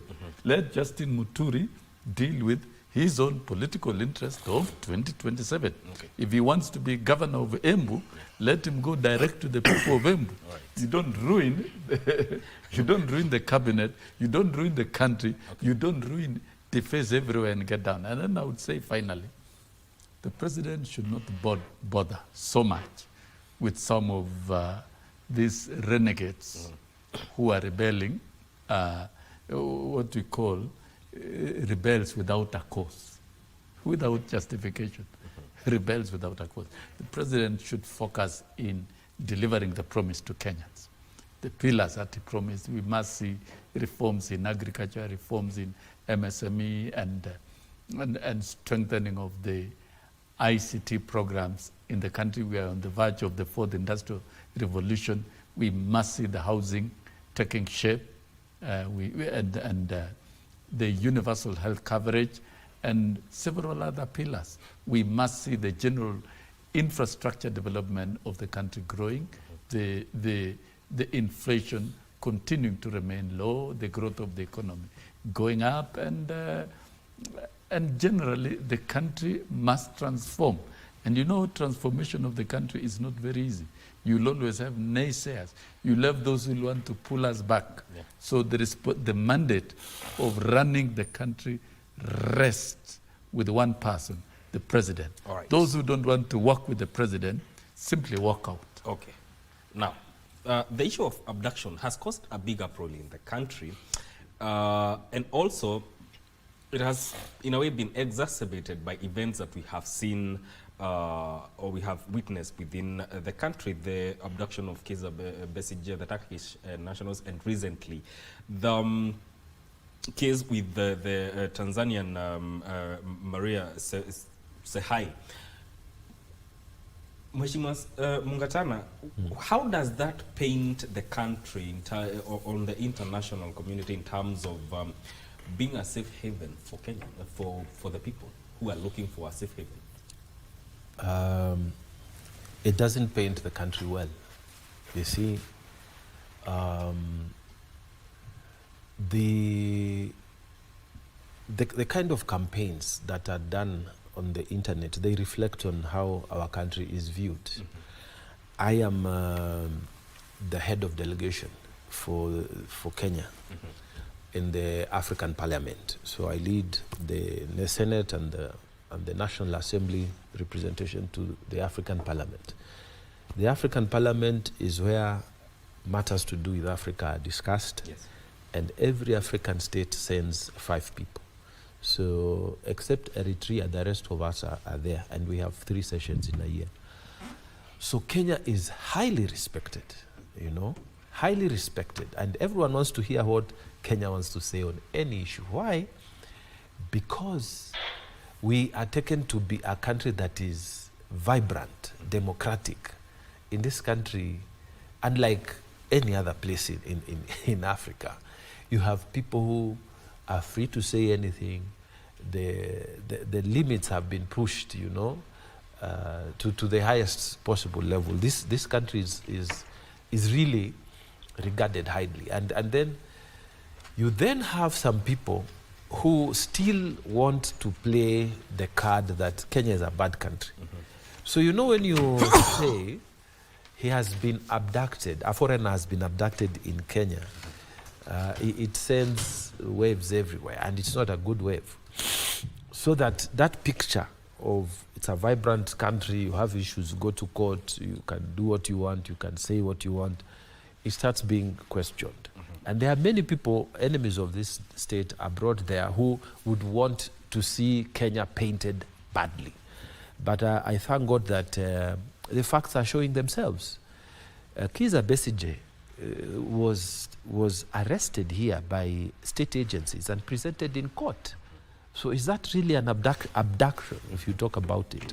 Is it a kidnapping or is it an abduction? It is not, because that was an arrest. Somebody was taken and presented in court. So when you hear politicians talk about abduction, and repeating it so that you create a sense of, negative political environment, you are trying to say, Kenya is not performing. But in reality, Kizza Besigye was taken by state agencies from his country. Kizza Besigye was presented in court. So that cannot be an abduction. And the problem is the truth comes slowly. By the time lies have reached the end of Africa, truth is somewhere, in the center of Africa.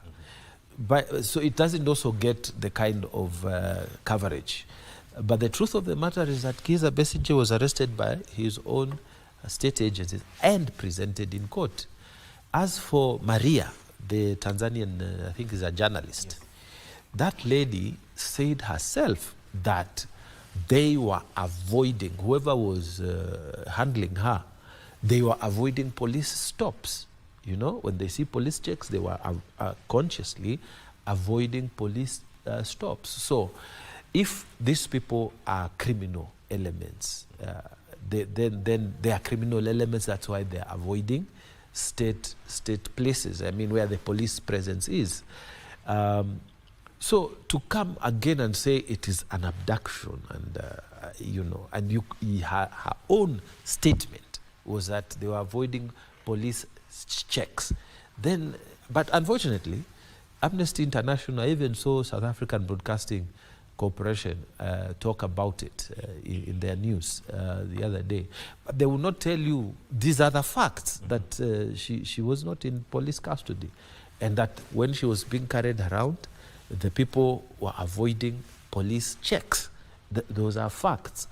But unfortunately, our country, for those days that the news traveled fast, the lies went out, our country has been painted badly. But any person who tries to check the facts will come to see that, in fact, Besigye was taken before a court in his country, and Maria, her own statements were not suggesting that the Kenya security was involved.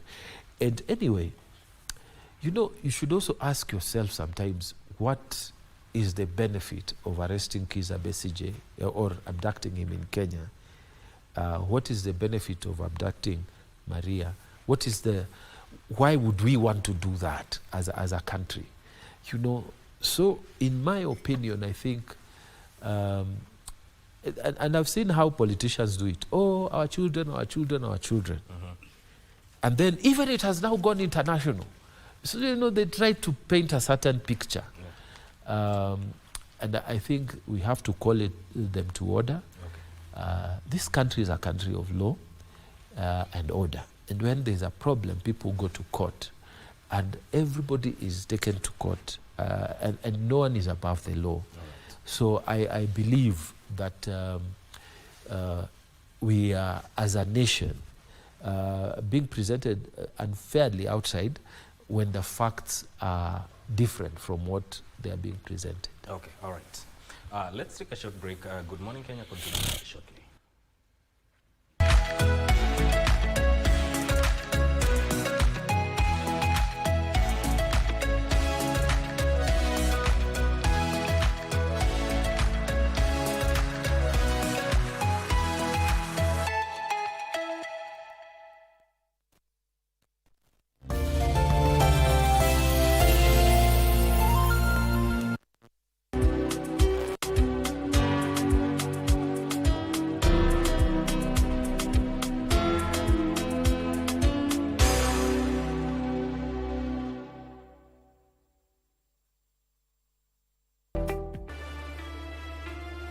Nini hapa?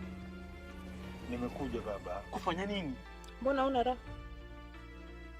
Ile siku nilikusemesha ukakata kunijibu. Kwa taarifa yako, mimi ni mke wa kiongozi. Sasa wewe unamsahau. Mwajua na nyinyi wenyewe, mtu wa kando ni mimi tu. Sudi atakwambia. Sina haja nikwambie ni nini. Mimi siko. Ukija hapa, njoo kwa sababu mtu ni watu. Mengineo sahau.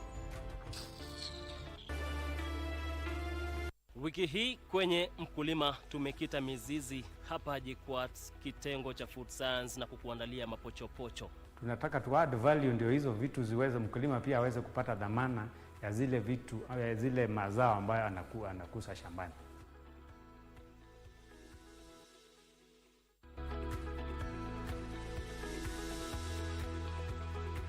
Usikose kujumuika nami siku ya Jumamosi saa 10:30 kwa uhondo kamili.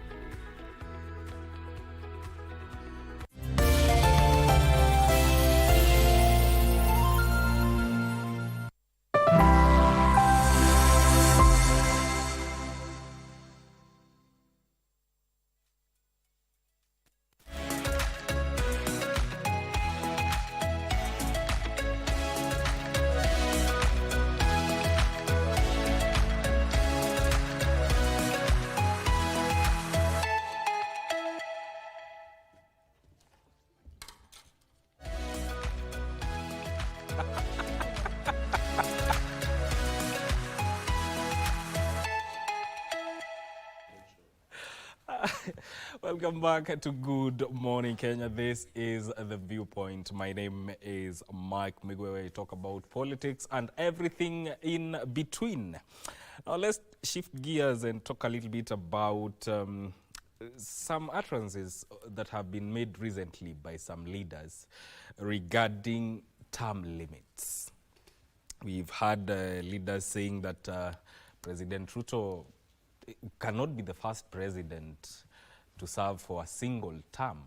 So let me start with you, Alulu. What do you make of those statements first? Well, you know, Kenya is a country where the freedom of speech is guaranteed. Yes.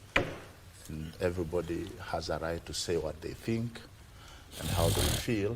Actually, I'm surprised recently when we've been having all these cartoons and some funny images running across social media.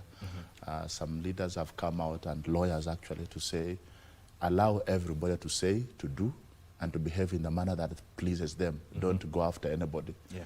If you are dissatisfied, go and rest in your house. We know the Constitution of Kenya says a presidential term is 5 years, and after that there is a chance for re-election, and it is voters who re-elect you. At least at this particular time, that is where we are. And of course, if by any chance President Ruto doesn't win the next election, then we'll have made a history as a first president to serve one term in Kenya, which is not a bad thing. It is still okay. And if he comes and wins, it is still okay. We are used to a 2 terms president. At this particular time, we have people who feel it is okay to even scrub term limits, to just have it flow. Those are views that are acceptable across the board. I have the right to feel how I want. If I feel like I want a president who shall be there forever, but then again, it is my right to say that. When you say by all means necessary, yes, what does that? It means this person is trying to bring a narrative that everybody should believe in. And you see, before one legislator goes to the parliament and makes this a bill, they must whip the emotions. We started by talking about the whipping of emotions. And people would want to portray, I remember one MP saying, Baringo is known for producing 24 years term presidents. Yes. And he was, I imagine, suggesting we can still make President Ruto a 24-year term president, which is still his views, and I think should be respected. But then when we come now to the reality, because facts don't lie, facts are real, and facts are painful. As it is right now, our constitution has no other ways around it. We have a 5-year presidential term, and after that, we go to elections. If he wins, well and good. If he loses, he goes home and relaxes, and maybe he would come back. We just saw Trump in US coming back after being in court for 4 years. We saw the president of Ghana coming back and all that. So he might go and come back, whatever happens. So these conversations, to me personally, with no offense, I think it is a healthy conversation for our country. We need to have all these ideas coming out. We need to have all these observations and thoughts coming out. Don't say because we have set the constitution to be a 5-year term limit, so nobody can speak about extending or reducing. We can extend it to 10 years. We can reduce it to 3 years. It is still our right as a people.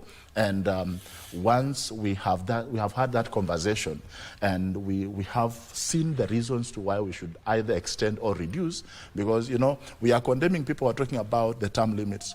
But then somebody might come tomorrow and say, hey, I think 5 years is too much.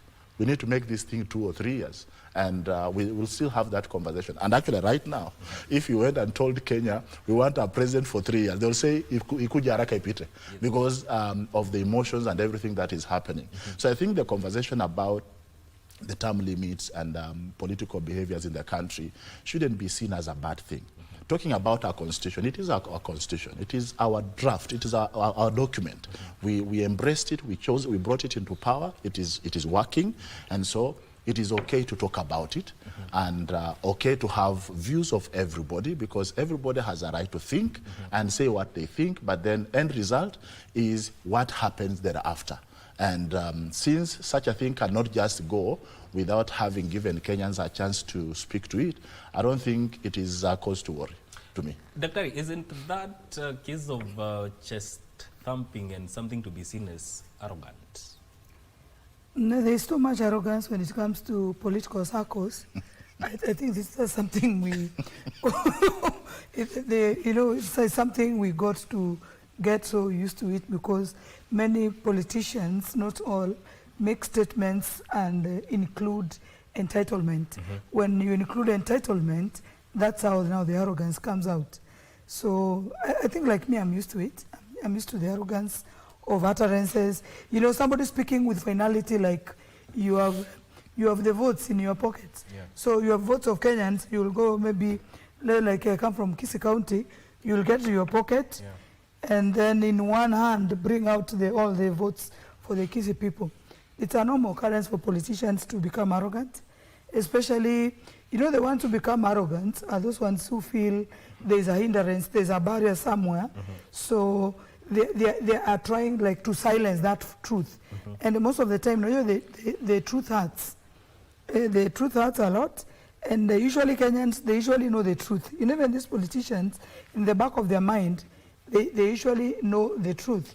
Now, when we talk about, you talked about the presidency, and in terms of him being a one-term president, I want to give my honest opinion, not in terms of, I want my opinion to be independent, not looking like I am for or against, and whichever way, I'm not afraid to be in whichever side, but for now, I am not for or against him.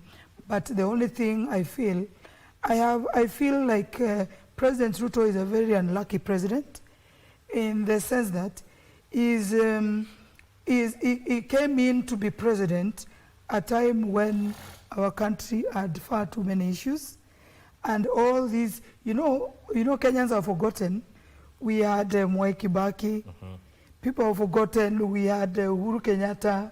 Are you seeing? All this baggage is on him. He is the problem.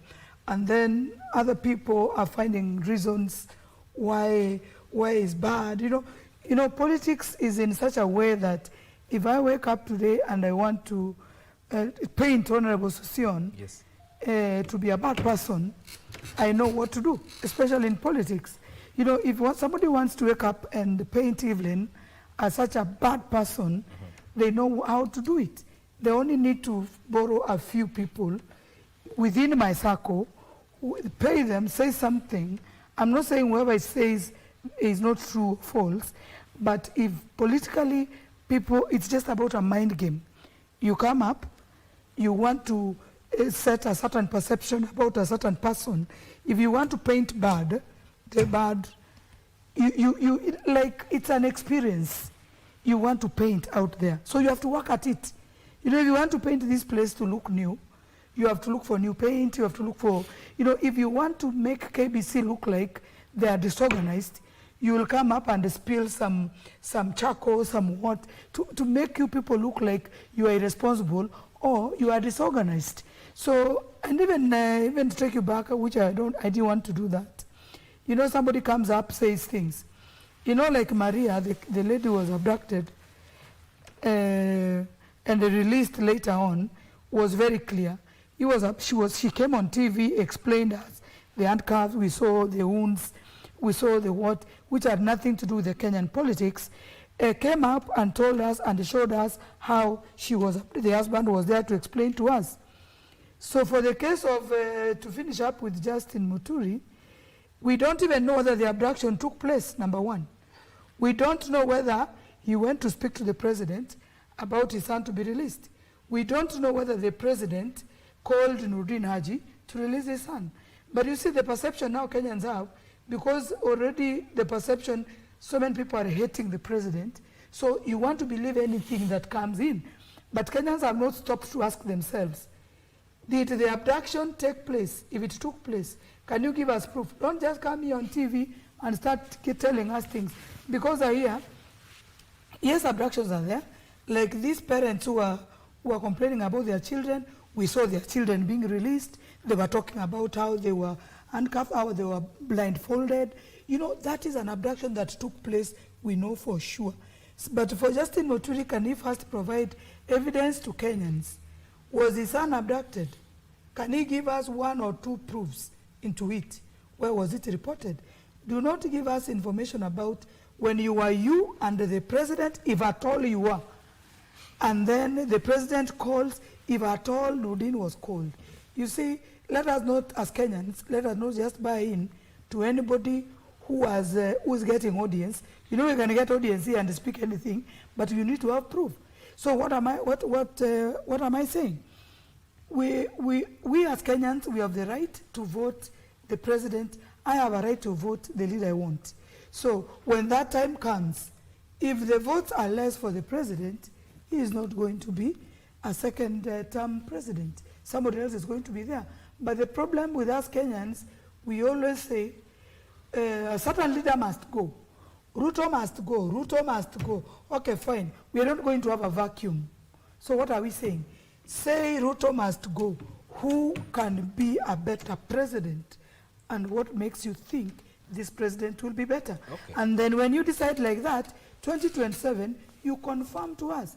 But let us not say this person must go, and then we are leaving vacuums. Okay, given these utterances by these leaders, Mheshimiwa Sosion, where does that leave the credibility of the whole process now, come 2027? Because some people will feel don't call it utterances, call it political democratic statements of those individuals. They are free to make those statements, and as a country we are free as such. If you don't like it, make contrary comments, and Kenyans will discern from it. And I don't want us to spend a lot of energy, negative energy actually, trying to examine the obvious.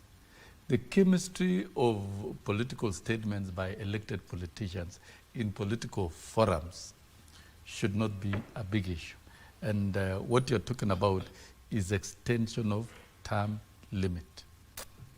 The term limit of a president was concluded in this country in 1992. And that is closed forever and ever. The Constitution of Kenya 2010 strengthened the institutions of the Constitution and continuation of the same. So I don't think it makes any sense for any sensible Kenyan to try and think that there will be some magic that will be done outside the Constitution with respect to election of a president. 2027 election, President William Ruto will be seeking for the second and final term that will not be extended. And Kenyans will be exercising their sovereign power. Kenyans will be exercising their sovereign power at the ballot, and it will happen And it is not a day of guesswork. It is the first week of August of 2027. And within a short time, results will be known. And what I know from the space where I am is that the president is working very hard to deliver on the promises that he made. That is his priority. The priority is not even what will happen during elections, because you can be elected, you can be voted out, you can be voted, but the president is working hard to deliver the promises. The promises in transforming agriculture in this country so that we can produce, trigger the production sector, and even have the next tier within the same sector and other sectors, that of manufacturing and value addition. We need to do it. We must do it. We'll do it now. We are not going to dine on political propaganda, but we must transform the country. The president is focused on delivering SHA to ensure that all Kenyans are properly treated and our medical facilities are working. Those are key issues. And it is on the basis of the delivery that Kenyans will consider electing or giving the President William Ruto a second term, which I'm convinced, with the agenda being delivered, Kenyans will be fair enough to the President to give him a final term. And by 2032, let nobody expect that if President William Ruto will intend even to extend his tenure even for a day. Okay. It will not happen. And going into the future, going into the future, this is our political tradition as a country within the Constitution. Agree, then we go to Mheshimiwa. I really disagree with the Mheshimiwa Association in terms of honoring the promises. I don't think so. I'm sure even Kenyans watching you, some of them, if they are close to you, they should have slapped you a bit. But me, I can't. Okay, I disagree with you because there are so many failed promises from the president. And as I said, I want to be very open and very neutral in terms of Kenyans have grievances that need to be addressed. When you talk about SHA, I have an experience from my county, Kisii, whereby there are SHA officials.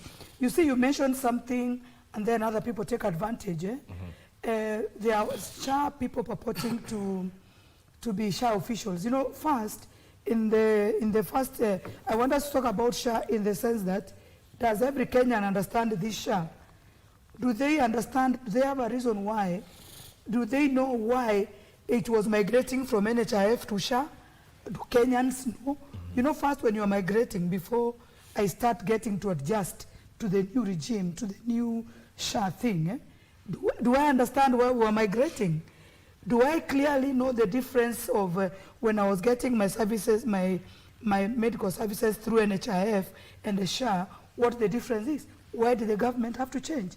Right now, there are officials purporting to be, there are people purporting to be officials and are calling Kenyans. And it's a real experience, in fact, a real experience of a lady, somebody forwarded me online, that these people, they came and stopped and they tried to help her, where's your ID? They conned her money, they have taken her money through M-Pesa, wamekopesha sijui this kukopa online, wamekopesha pesa using that line. You see, and now she's left with bills to pay in the name of SHA. So what is happening? SHA is still having gaps in terms of which way is the government going to make Kenyans understand and even know why were they migrating.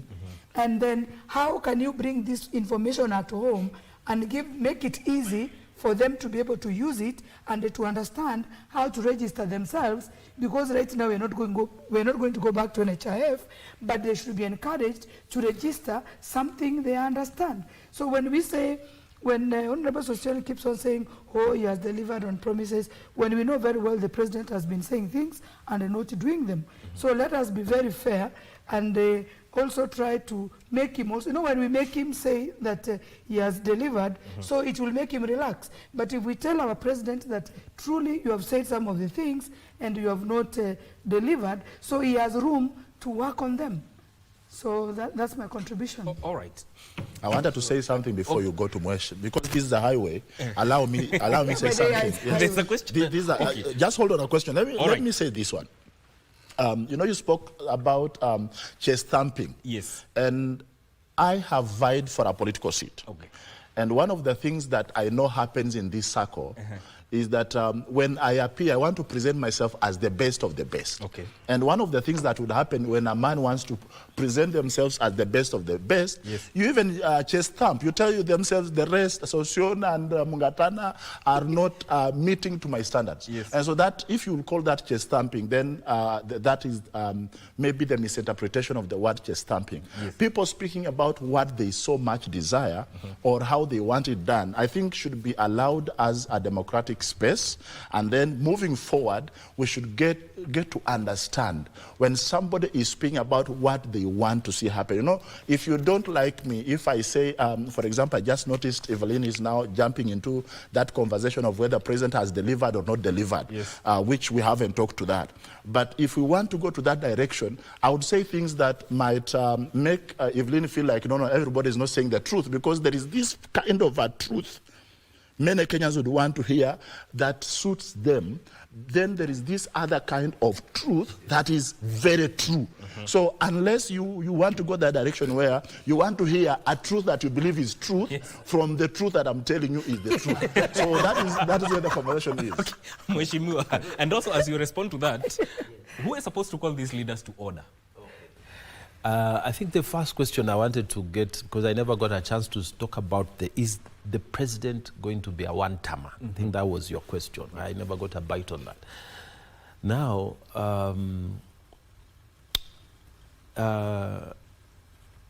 political competition is a very interesting thing. And sometimes it's good to learn from history. Kenyans listening to me, you need to know that the Mzee, President George Bush, the Mzee, not the young man who got 2 terms, Senior Bush. Senior George Bush was very popular because it was during his time that the Iraq war was done, and he removed Saddam Hussein, they did what, and his foreign policy was like this. Everybody was thinking he's going to be re-elected because he was very popular. But my friend, he became a one-termer. He was thrown out because the people thought the other side was better than this. Okay? Now, but who was the first one-termer in the US history? There's a guy called John Adams. He's the one who succeeded President Washington, the founding father. John Adams was elected on the popularity of George Washington. George Washington was a founding father. He was like our Julius Nyerere, our Jomo Kenyatta, our Kamuzu Banda. So those people who the respect is so much that you can't even think you're going to run against them. So he did his term, and then he recommended John Adams, and John Adams became the president. But he also became the first one-termer in the US history because he came in and introduced law, 2 laws that were not supported by many Americans at that time, and then Thomas Jefferson beat him in the elections. But what am I saying? You can be popular and start with very high popularity and still lose your election. But there are other factors. So popularity is a factor, but at what time do you need to be popular? If you're a politician and you know what to do, there's a time to be popular and there's a time that you need to deliver. Those factors must be very clear, especially if you're holding executive positions like governorship and the presidency. There's a time that you need to inject the Dawanol or to inject the medicine. It's not very nice. But then when it starts healing, everybody will say you did a good job. So there's that one, and that's a factor, popularity, but at what time? Incumbency is also a factor. Who is in the office at that time? If you are running against a person who is in office and you are coming from outside, you better really be prepared because incumbent office holders have natural advantages. You have the networks, you know your whatever. So like now, I'm Senator Tana River.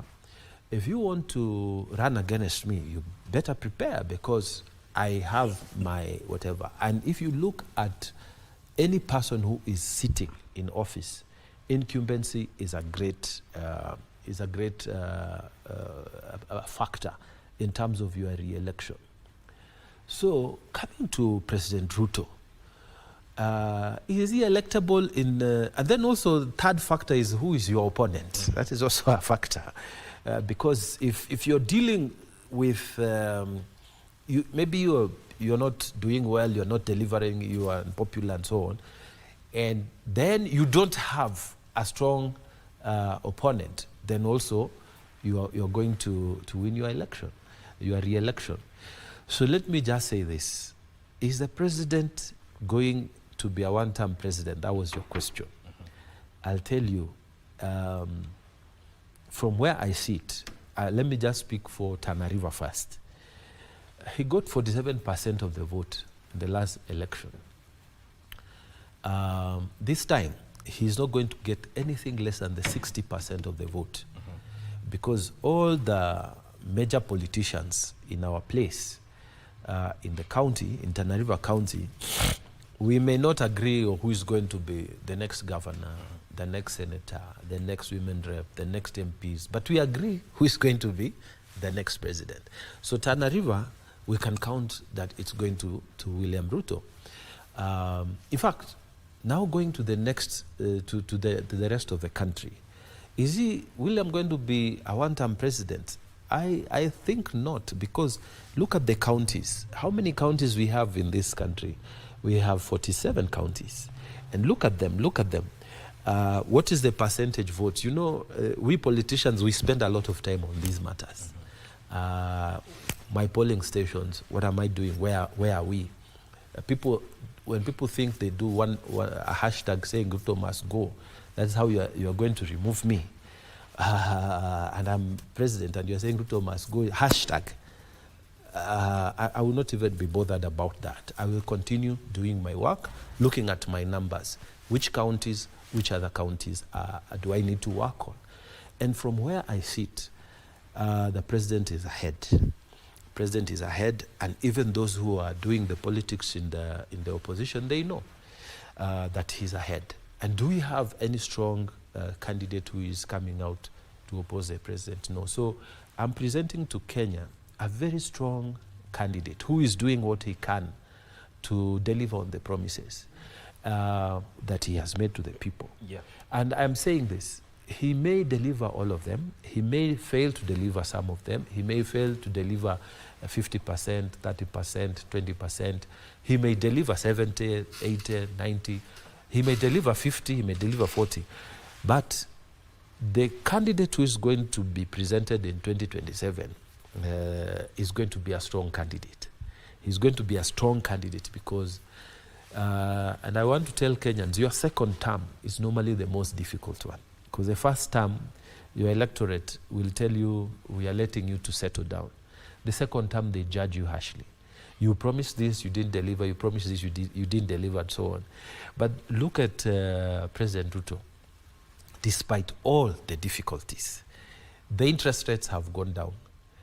The dollar has stabilized at about 129. We were talking about debt default. The debt default is no longer there. We are at 9.6% inflation rate. You go to agriculture, 2.4 from 9. No, we are at 9. We are about 9 now. Let me just say, from what I read in central bank figures, we can't be 2. We are about 9. So 9.6 in inflation. Okay. And when you go to agriculture, there's bumper harvest. We are talking about fertilizers which are waiting for farmers to ask for them, not importing those fertilizers. We are talking about non-importation of sugar last year, non-importation of maize last year. Do you know that for the first time, and the president said it even when we were in Western for the funeral of Wetangula's mom, that for the first time, we were going to pay dividends for Mumia's sugar. It hasn't happened for a very long time. So look at agriculture, and let me just say this, because I need to say it. For us in the coast, you know, we have something called blue economy. Not President Kibaki, not President Uhuru, not President Moi, not President Kenyatta, they ever did much about the blue economy. Okay. But we are having now people who are going to the sea, supported by government. You know, our farmers, the BMUs, the beach management units, the fishermen units, people are making life better. Okay. There's investment there. So let me just wrap it up by saying, if you have a president who is going to go with a record and he's saying, I'm the only one who has done 76,000 teachers in education. Now there are problems, but this is what I have done. There are problems, but this is what I've done in blue economy. This is what I've done in digital economy. This is what I've done in agriculture. I'm just saying we have a strong candidate for 2027. All right. Be that as it may, before I come to, Yes. I asked him a question about President's troops making political statements out there. Who is supposed to call them to order? Because some of the statements they are making, they are causing public disaffection. I agree with you. And let me just say, for example, the statement by Honorable Farah Maalim, was not a good statement. And it must be called out for what it is. And I'm sure the people in opposition have done so, and many Kenyans have done so online. I don't think the podium of the president should be misused. If you get an opportunity to speak in such podium, you should speak policy. I don't think that's the way to go. But again, you have you are driving a bus. You're calling all sorts of passengers inside. Some passengers are loud on phone. Some are prayerful. Some are asleep. Some are But those are passengers. That is your team. So I think going forward, for me, I think it is up to the president for him to decide who he's going to call when he's going for his meetings and so on. But also I think for us who are in the presence of the president, I mean, when you are at home, you say what you want. But when you are in a podium which is not yours, you didn't create it. If, let's say, the podium is for the minister, and he has come, the minister for, say, water and irrigation has visited, I shouldn't use that podium now to say all manner of things of disaffection against the same person. I should create my own audience and do what I want to say, and my political opposition should also create their own audience and say what they want. Yes. So I think Kenyans should judge some of the utterances. They are not good, they don't help. But that aside, I would say that the president is on course in terms of delivering some of the promises. He may have difficulties, but still he is on course. And I think by 2027 we will see whether there's any other person who is selling anything else. Okay, I want you to respond to what he said, because you wanted to say something before. Now I give you each a chance to give submissions, final submissions. Yeah, I think he has made very solid statements in terms of the potentiality of re-election of the president. The re-election of the president will not be a forced process.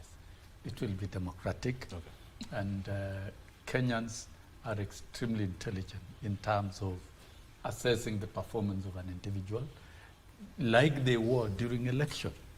You know, despite combined efforts of an incumbent government and an exiting president supporting a particular candidate, Kenyans made a decision, and it was based on the commitments of the coalition, Kenya Kwanza coalition. And in 2027, the president will be giving a report card. And I would like to reassure Professor Ogendo here that the deliveries, that the commitment that the president has made, it is too early to say he has failed. What indicators are you using? What data do you have on the table? Work on it. Now, in terms of delivery, it may not be 100%. Talk, for example, in terms of housing. The housing is a long-term program that the real true results may be realized even after 20 years, All right. when settlement takes up in all the 290 constituencies. But then, in terms of delivery, in terms of the pillars, there is significant ground that has been covered. The stability of the economy has been realized. And now progress towards implementing the key pillars is being undertaken. All and right. I agree very strongly, even without struggling, the president will have a strong case, a compelling one, to be re-elected by the people in Kenya, of Kenya. Now, the statements that people are making in different fora should not blur us from seeing the bigger picture and what the president is doing. I think as Kenyans, let us follow, let's maintain a very strong eye contact and follow what the president is doing, what is focused on, and we support that. And within a short time, we will be able to see very, very strong indicators falling in place, and we will see with our own eyes, without struggling, as we move towards 2027. And I think we'll have one of the presidents who will have a strong case for the Electoral. All right. Let me give you a chance, 30 seconds to give your final submissions. My final word is all this politics that we discuss. My appeal to Kenyans is that the year has begun. Let us go back to our shambas, and our shambas may be the normal shamba. It may be back your business. It may be back to whatever you do to make a living.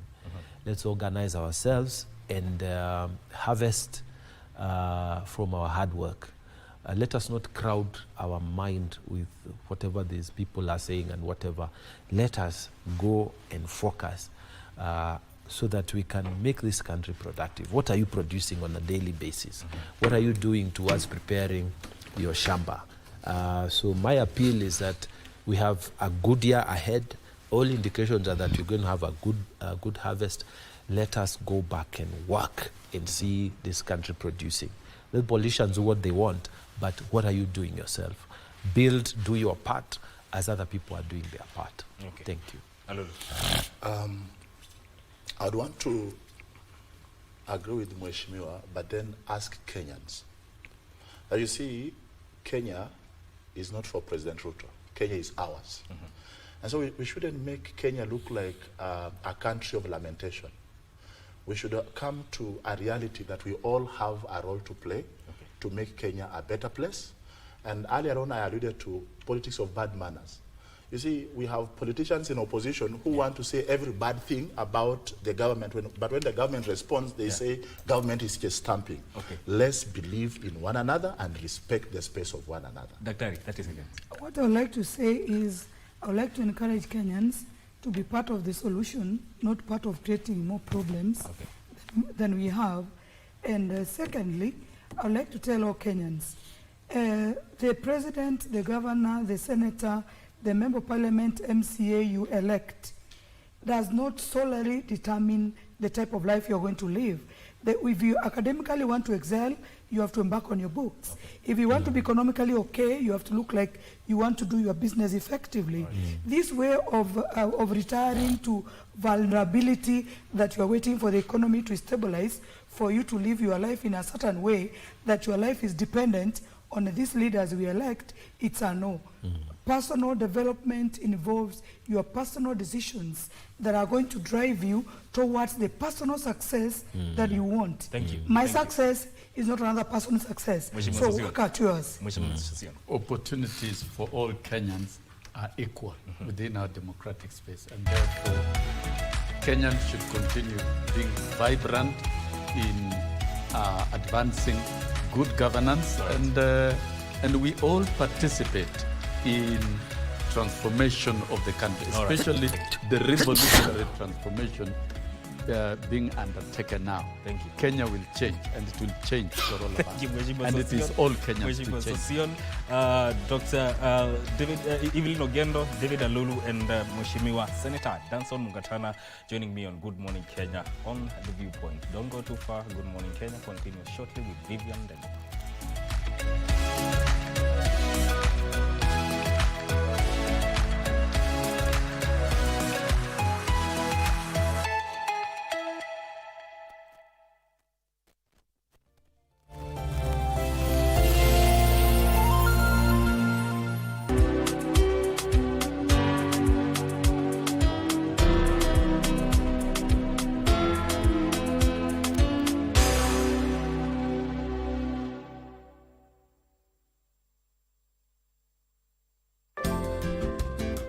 They wake up the city before the sun. They sent the stars away for us. Your husband seems to be worried. Do you want to take that call? On how to be responsible as a man. You should respect girls and not take advantage of them. If they aren't willing, you can't force them. It should be you who's shameful. I didn't agree to go for dinner. The last guy you set me up with, he asked me for a selfie without makeup as soon as we added each other. Wiki hii kwenye Mkulima tumekita mizizi hapa JKUAT kitengo cha Food Science na kukuandalia mapochopocho. Tunataka tu add value, ndio hizo vitu ziweze mkulima pia aweze kupata dhamana ya zile vitu au zile mazao ambayo anakusa shambani.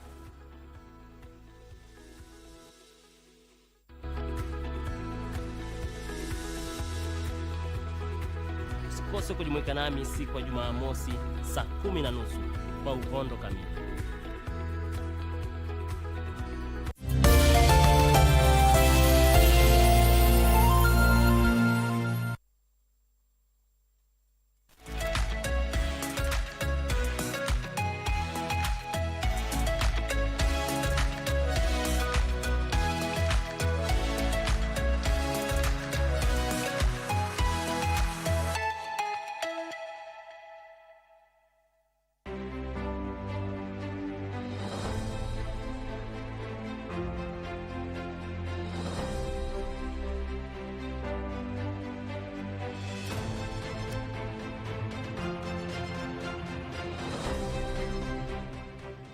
William Ronkorua Olentimama was born in 1927 in Melili area, Narok. He attended Olesankale Primary School in Narok, where he did Kenya African Primary Education Examination. He later joined Kahuhia Teachers Training College and was deployed to teach Kiswahili and history at his former school, then known as Government Maasai School. He also taught elsewhere in the region, even as he studied privately for his O-level examination. In 1953, he approached Kari Francis of Alliance High School to allow him to sit for the exam as a private candidate. After Alliance High School, he went back to teaching and enrolled for a diploma course in law in the United Kingdom through correspondence. He later became a district officer, a member of the African District Council, a member of the Legislative Council, and chairman of the Narok County Council. His political career started in 1974 when he was elected chairman of the Narok County Council. He ran against Justice Ole Tipis in 1978 and 1983 for the Narok North seat, but was unsuccessful both times. For his warlike utterances, Moi detained Ntimama in 1983 for 102 days. It took Tanzanian Prime Minister Edward Sokoine, a fellow Maasai, to get him released by trading him with the 1982 coup plotter Hezekiah Ochuka, who had fled to Tanzania.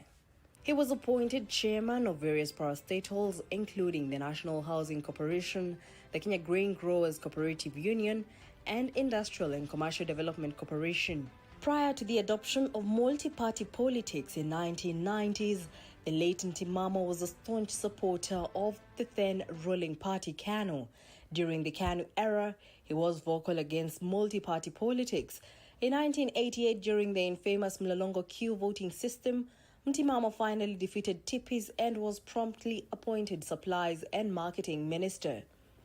This marked the beginning of his long journey in the cabinet, where his dockets included local government, home affairs, transport and communication, and office of the president in charge of public service. Ntimama would team up with KANU stalwarts Kipkalia Kones, Nicholas Biwott, and Henry Kosgei to rally the Rift Valley region against the return of pluralist politics. They formed a pro-small communities platform called Kamatusa, which stood for Kalenjin, Maasai, Turkana, and Samburu, that advocated for federalism as a counter to the pro-multi-party agitation. Despite his detention in 1983, his sharp and forthright utterances continued to be subject of investigations into the next decade and beyond. However, after the advent of multi-party politics in the 90s, he decamped from KANU and joined the Democratic Party, then headed by retired President Mwai Kibaki, In January 1995, he teamed up with John Keane, another veteran politician, to give Saitoti a hard time in national and Kajiado politics. In 1996, the relationship between Timama and Moi started deteriorating ostensibly after he was blamed for taking sides in a boundary dispute between his populace Purko and the Kekonyokie sections in Narok. Around this time, Moi dressed him down during a meeting at Ntulele. After that incident, his access to Moi was curtailed. Ahead of the 1997 general election, he survived stiff competition from Jackson Mwanik during the KANU nominations. In 2002, he resigned and galvanized the Maasai votes for NAC. In 2004, Kibaki appointed Ntimama Minister for Public Service. His stay in the cabinet was, however, short-lived as he was kicked out with others in the Raila Odinga group for the next year as President Kibaki purged perceived rebels from the government.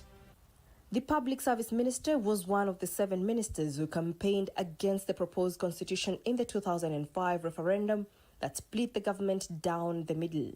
After the government lost the referendum, Kibaki sacked the entire cabinet, a first in Kenya's history, and excluded the Liberal Democratic Party rebels from the New Look cabinet. Ntimama then joined the Orange Democratic Movement ahead of the 2007 elections. He won in that election and again in 2007 on an Orange Democratic Movement party ticket. Ntimama was again appointed Minister of State for National Heritage and Culture, courtesy of being in ODM. The post suited him as a self-styled defender of the cultural values of indigenous communities. Ntimama lost the seat as Narok North Member of Parliament, which he had held for 25 years, to lawyer Moitalel Kanter in 2013. 15 years as chairman of the powerful Narok County Council and another 15 as Member of Parliament and Minister had made Ntimama larger than life, and his word held sway in many parts of Maasai land. He retired from active politics in September 2013. In September 2016, aged 88, Ntimama passed on at his Narok home.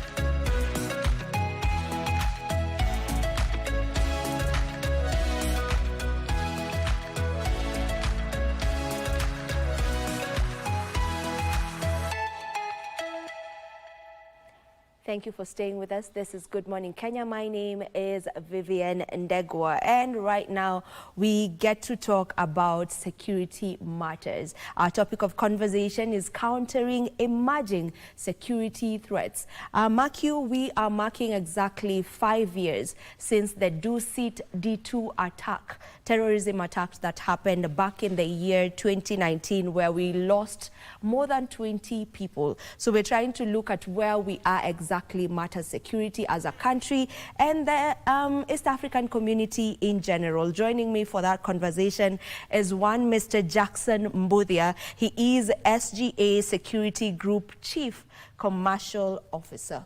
Welcome to the program. Thank you, Vivian. How are you doing this morning? Very well, thank you. All right. So if we can just start by probably just you telling us a bit about SGA Security. What are you all about? Thank you. SGA Security is a private security company that operates in Kenya, Uganda, and Tanzania.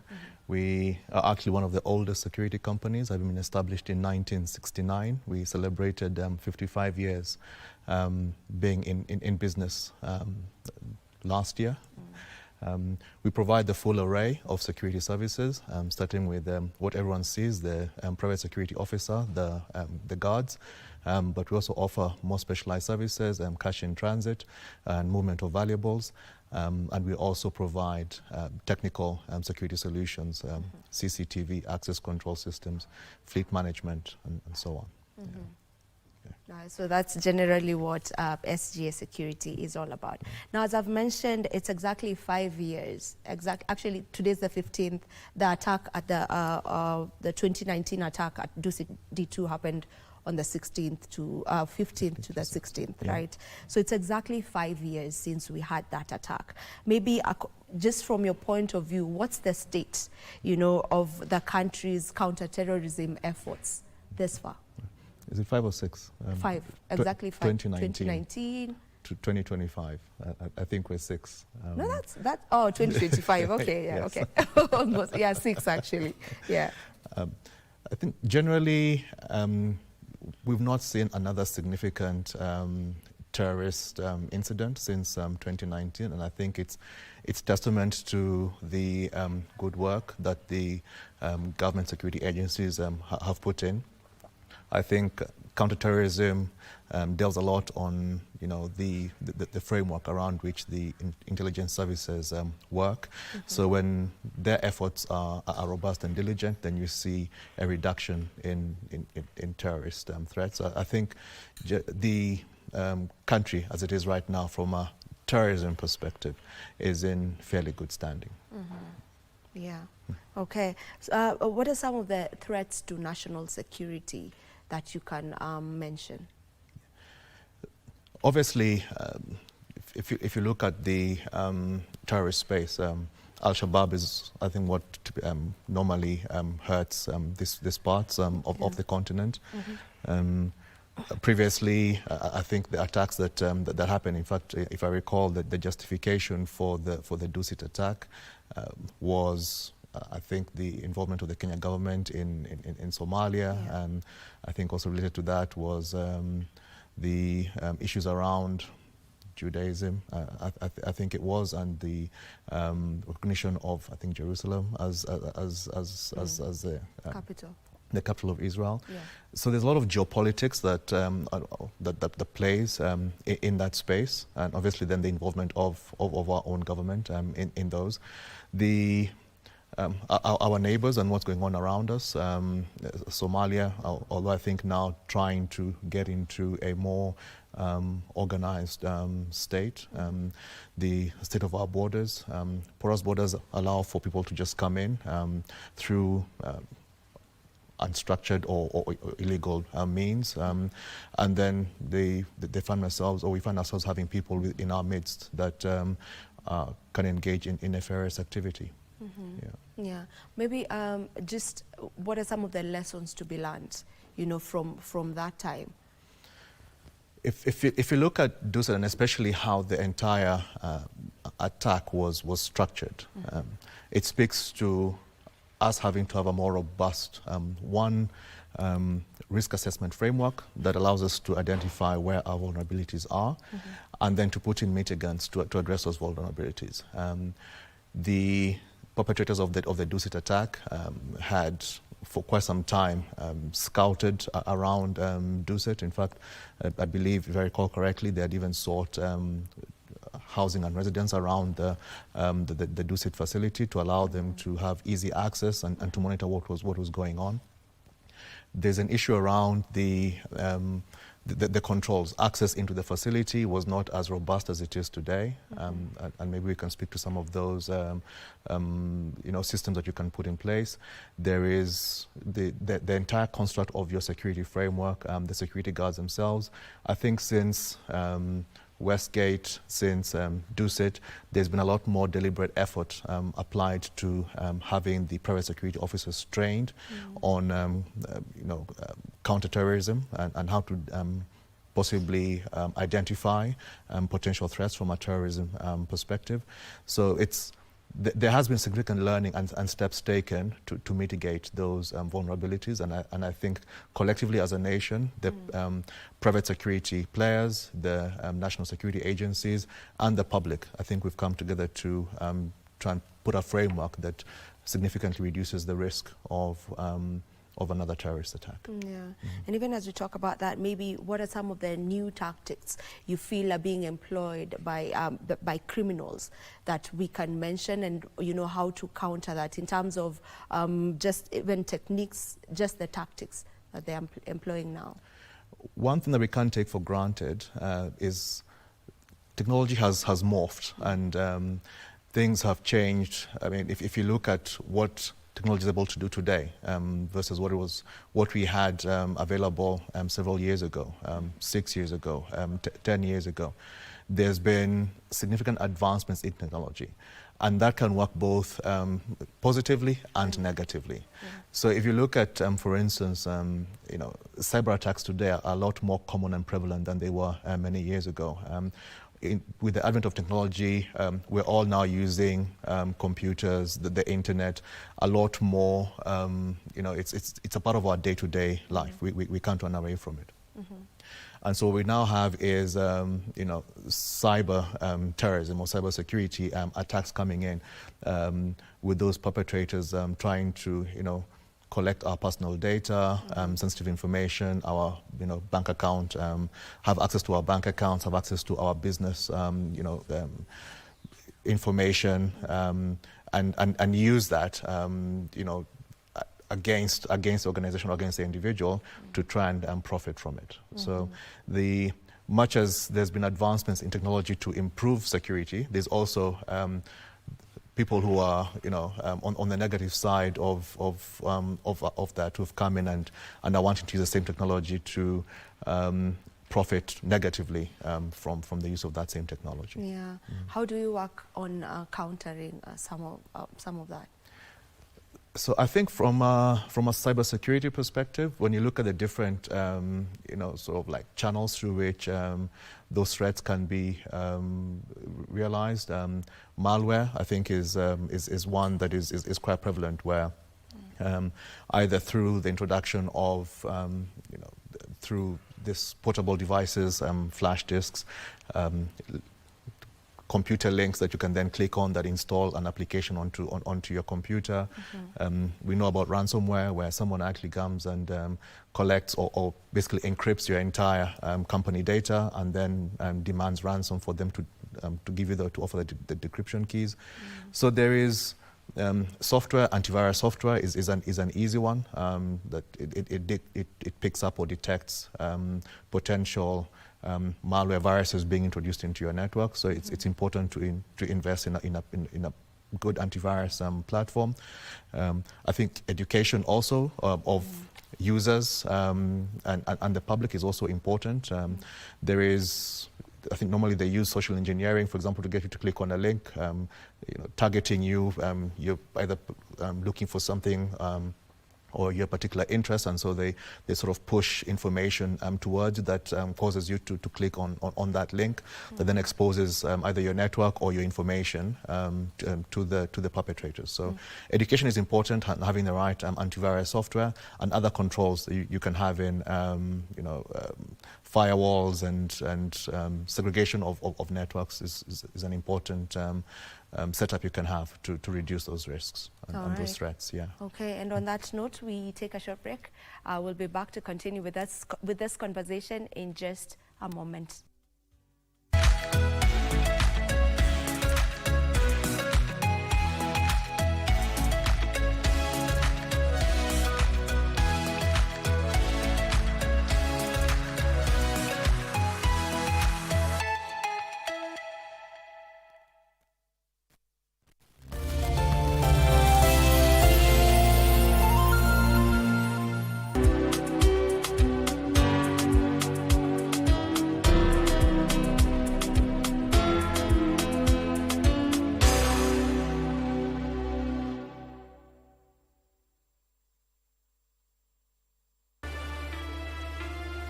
Nini hapa?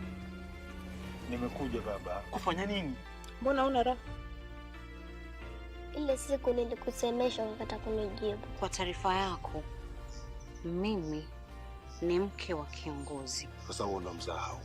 Mwajua na nyinyi wenyewe, mtu wa kando ni mimi tu. Sudi atakwambia. Sina haja nikwambie ni nini. Mimi siko. Ukija hapa, njoo kwa sababu mtu ni watu. Mengineo sahau. يا حي لا يموت بدعي بصوت وسكون. Barakatun nikah aisaru hunna mihna. Baraka ni kambo kwamba iko na baraka kushinda zote, ni ile ambapo kwamba inakuwa ni yenye kutumia ama inakuwa ina matumizi ambapo kwamba ni madogo sana. Subhanallah, kuna baadhi ya watu ukimwambia wao wanasema bwana, mimi sina gharama bwana. Mojawapo ya manufaa ya kuwa katika nikah ni kuepushwa na dhambi ya zinaa ambayo dhambi hii huleta umaskini. Dhambi hii pia huleta ufukara na pia huweza kuleta ugonjwa ama magonjwa yasiyoweza kutibika na magonjwa ya aibu.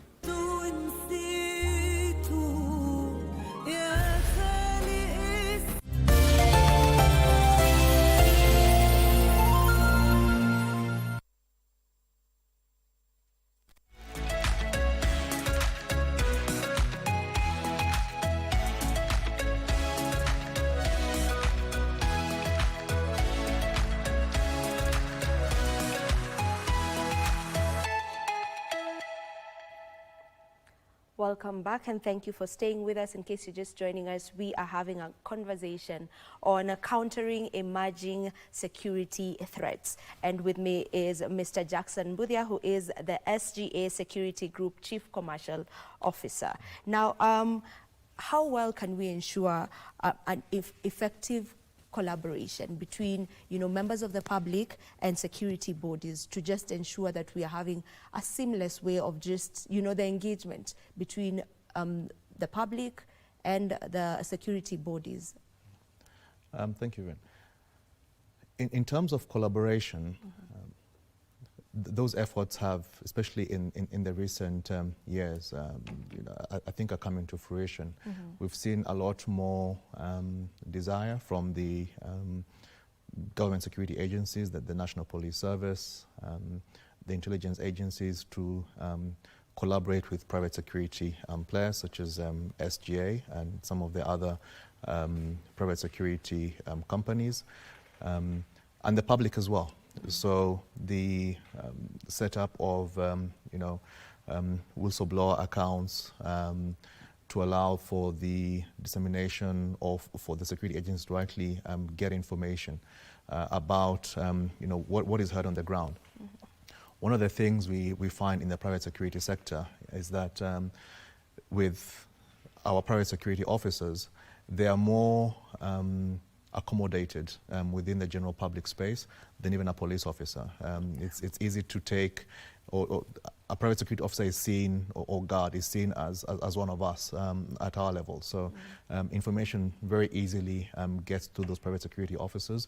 Also, given their numbers, we have upwards of 1 million private security officers operating in Kenya, and I think a fraction, a tenth of that is our police force. So in terms of boots on ground and having points that can actually collect this information, the private security setup or sector is one that even the government has seen they should co-opt into their information gathering and crime prevention, because then it's a lot more tentacles through which they can collect information, and it's also like I said, it's a resource pool that is not felt or seen as a threat by the general public, and so it's very easy for them to collect information and pass that on to the security agencies. So that collaboration is happening, and I think it's encouraged that it continues to happen going forward. So it's that relationship is really important. We can't just put a blind eye to when maybe members of the public don't feel like they trust maybe the police or security agencies here and there. It's important for us to have that correlation between the security bodies and members of the public. As you said, it's good for even getting information when it comes to intelligence and all that. Yes, the keyword actually that you mentioned there is trust. The public needs to feel that they have confidence and actually trust that the information that they actually channel through to the security agencies will be acted on and not misused. And as a private security player, what we actually come in to do is try to develop that trust with our clients as well, so that they feel that we are on their side and we're there not necessarily to earn a buck, but actually to be a part of their operation and help them in mitigating the risks and vulnerabilities that they face as an organization, as a company, or as an individual, to make them feel safer and actually reduce any risks that they may have from a security perspective. Yeah. All right, so we're talking about countering emerging security threats. Maybe if you can just touch on some of the emerging security threats in Kenya and East African community in general. I think in Kenya, one of the I can say what we face every day would be probably just theft and vandalism. We do not have so much instances. We're sitting here on account of the anniversary of Dusit, but like we've seen in the last 5-6 years, terrorism has not been, we've not had that many incidences. But theft, vandalism is something that I think plagues every one of us, both commercial clients or corporates and individuals in our homes. In terms of coming up with a framework to sort of like address those threats, we always say that your security starts from the perimeter coming in. So whether it be a business or even just a home, you want to be able to, one, deter any potential attack.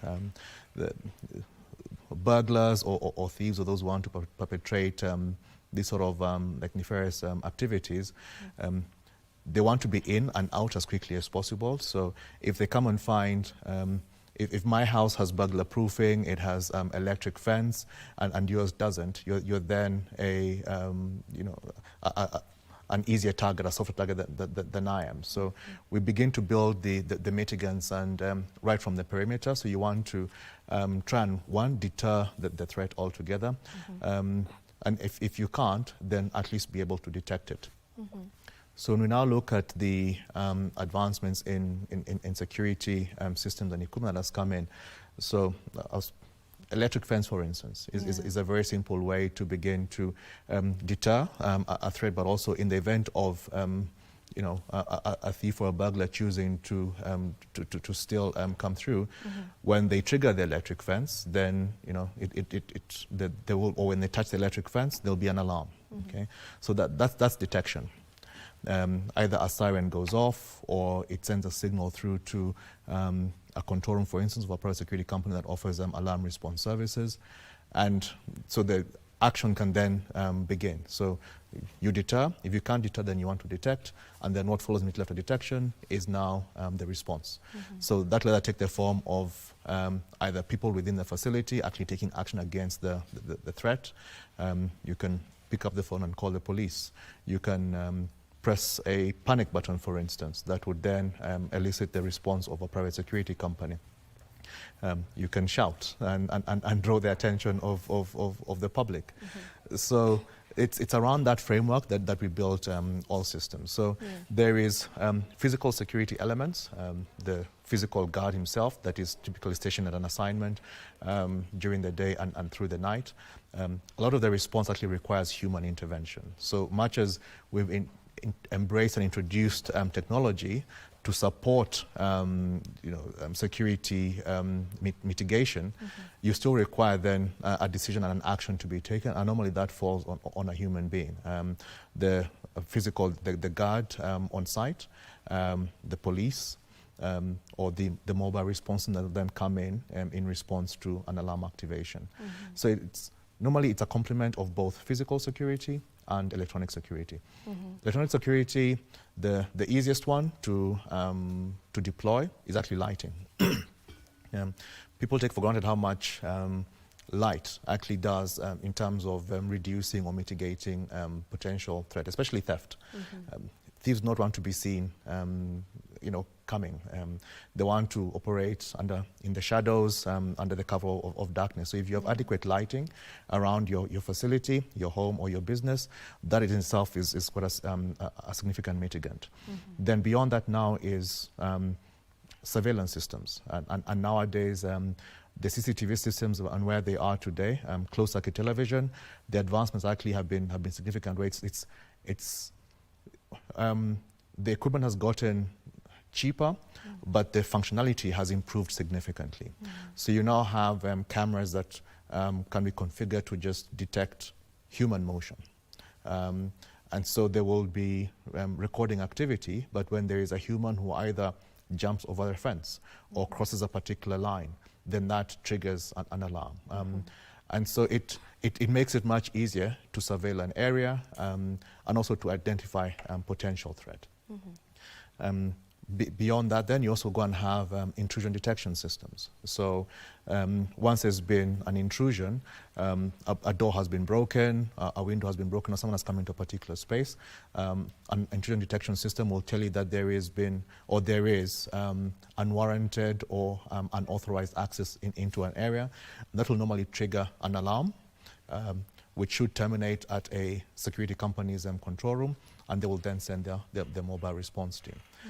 At this point, I also want to say it's important that, and where technology has gotten to today, that we don't just look at systems that provide security whilst in the office or at our homes, but can also extend that coverage beyond the office, away from your home or away from your office. So we have mobile panic buttons now, where everyone now has a mobile device. If you have faced with a security issue, you can actually go in and activate a panic button, and the security company would actually come to your response or to your aid, wherever you are, even whilst you're away from home and whilst you're away from your office. So having a system and working with a partner that can give you a solution that covers you whilst you're within your office premises or your home, but also whilst you're also out and about, going about your normal day-to-day activities, is also quite important. Now, some of these alarm activations that you've just mentioned may feel a bit far-fetched for some people, you know, so probably just how available are they? Because when you're talking about them, the panic buttons and so on, for some people this feels a bit foreign, because you know, considering maybe the financial situation, or even where they may, you know, people in the rural areas and so on and so forth. So just what would you say concerning that? So, and it's a very valid question and valid point, because it's always been thought that having an alarm system is a preserve of the elite. Yeah. And in fact, if you look at Kenya, for instance, and SJ being a regional player, has the benefit of also seeing what happens in Uganda and Tanzania. So actually, Kenya has, in as far as embracing electronic security, the alarm system, CCTV that we're discussing, is actually quite far ahead of Uganda and Tanzania. Yet the uptake within Kenya is actually what you've said, that it's felt it was a preserve of the elite. So you'll find that a lot of the clients that private security companies have who offer alarm response services have on their books center around the opulent neighborhoods, Karen, Runda, Muthaiga, Lavington. Yet, if you look at where technology has come today, and I'll speak maybe just briefly about SGA, we actually now package these solutions in a manner that is actually very cost effective, where the consumer is actually not even having to procure the equipment. They subscribe for the system, so that for the same amount as what you'd be paying for DSTV or for your home Wi-Fi setup, you can actually have a pretty robust home security solution that covers you, again, whilst you're at home, but also away from home. So it's important to have the right partner. We have operations all over Kenya, so when it comes to alarm response, it's important that you actually have an alarm system that is connected to a security company that can respond, because otherwise, I call it a scarecrow. Even the thieves know that if you have an alarm system that is not connected to an alarm response company, if they do come and attempt to intrude your premises and the siren does go off, they know nobody is coming. So all they have to do is just wait it out, 2-3 minutes, the siren will go silent, and they continue with the activity. So it's important to actually partner with a security company that actually does offer response services, so that at that point of need, when there is an intrusion, whether it be your business or it be your home, and the alarm is triggered, that signal does report to a private security company that will then send a response team to come. And the thief doesn't want to continue with their act or deed if they know there is someone actually coming seeking to apprehend them. So it's a very good deterrent if their intrusion detection system actually does terminate at a security company's control room that is able to offer alarm response services, such as SGA. Yeah, I hear you on that. Now I want us to look at security at institutions level. And at institutions, I'm looking at schools. You know, we unfortunately had the attack, Garissa attack, back in, I think, 2015, whereby we lost so many lives, more than 140, I believe. So maybe what are the best strategies to put in place to secure such institutions? Schools and even shopping malls, commercial buildings, actually, I would say are in the same cluster, because you have a large number of people in that area. So it's very easy to come up with a, for example, an evacuation plan for your home when it's just you and your nuclear family. It's a few people. So when it now comes, when you introduce schools or areas that have a large population coming in and out of them, then the framework needs to be a bit more robust and comprehensive. I've seen a move recently by the Ministry of Education to actually insist that schools have surveillance systems for the dormitories or within the school precincts, that they have fire suppression equipment, even if it's just limited to fire extinguishers and not a full blown fire suppression system, to have exit doors. So when you have a security incident, what you're looking to have is to remove, you know, the people within that space as quickly as possible. So having, like I said, correctly demarcated escape doors that are not barricaded, that can actually be used in the event of that emergency.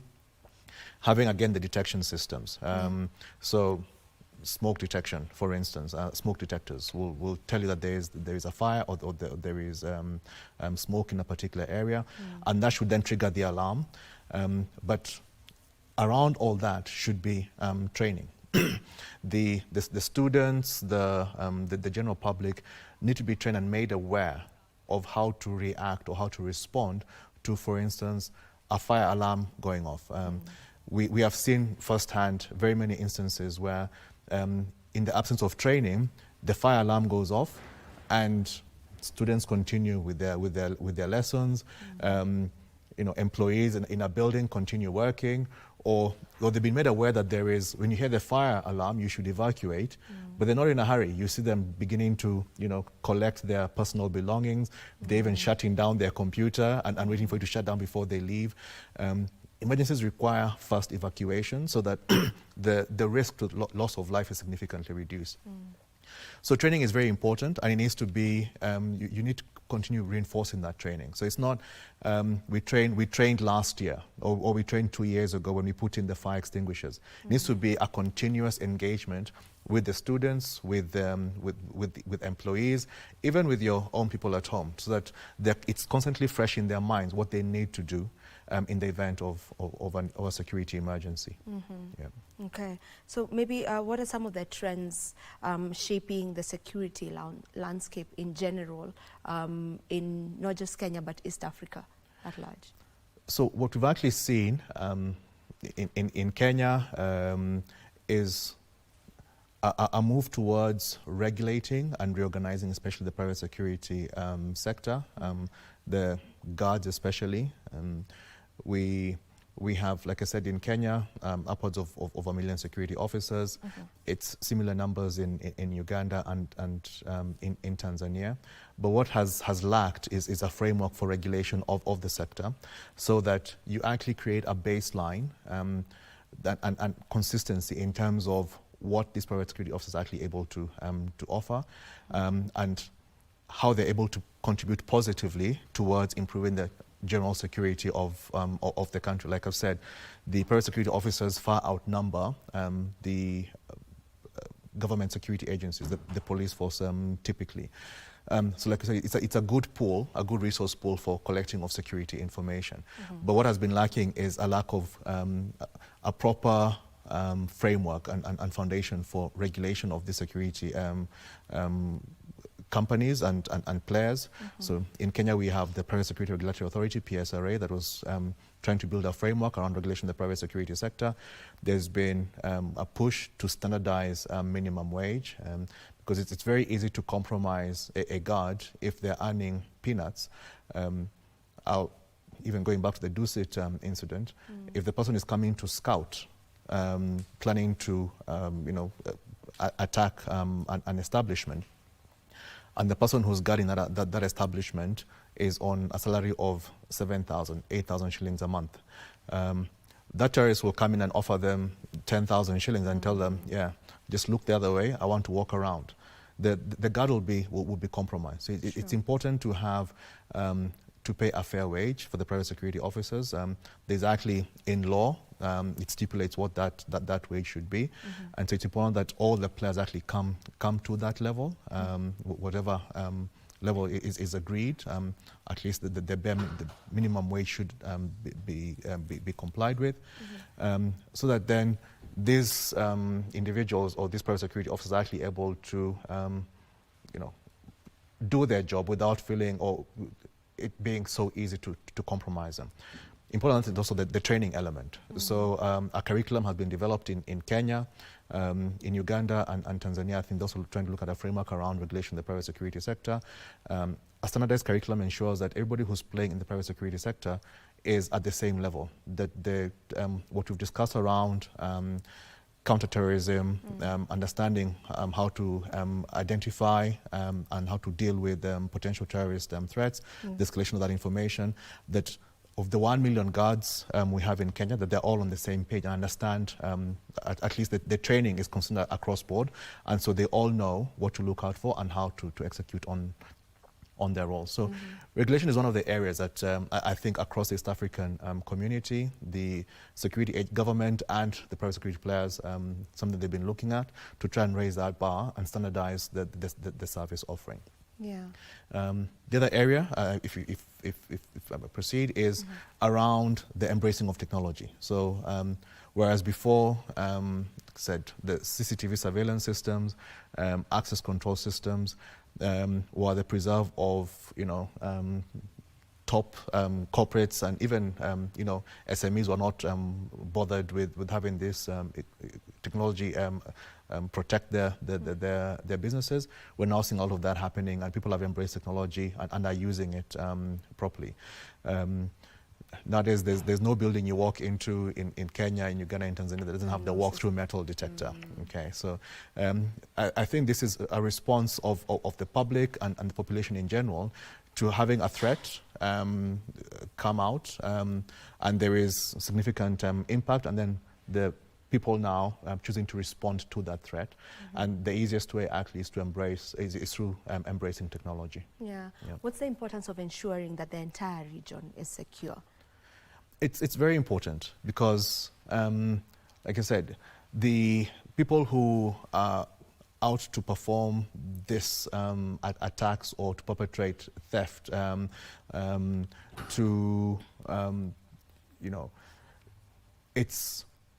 looking for low-hanging fruits or soft targets. If collectively, Kenya, Uganda, and Tanzania, we actually go in and have a robust framework around which security information is disseminated.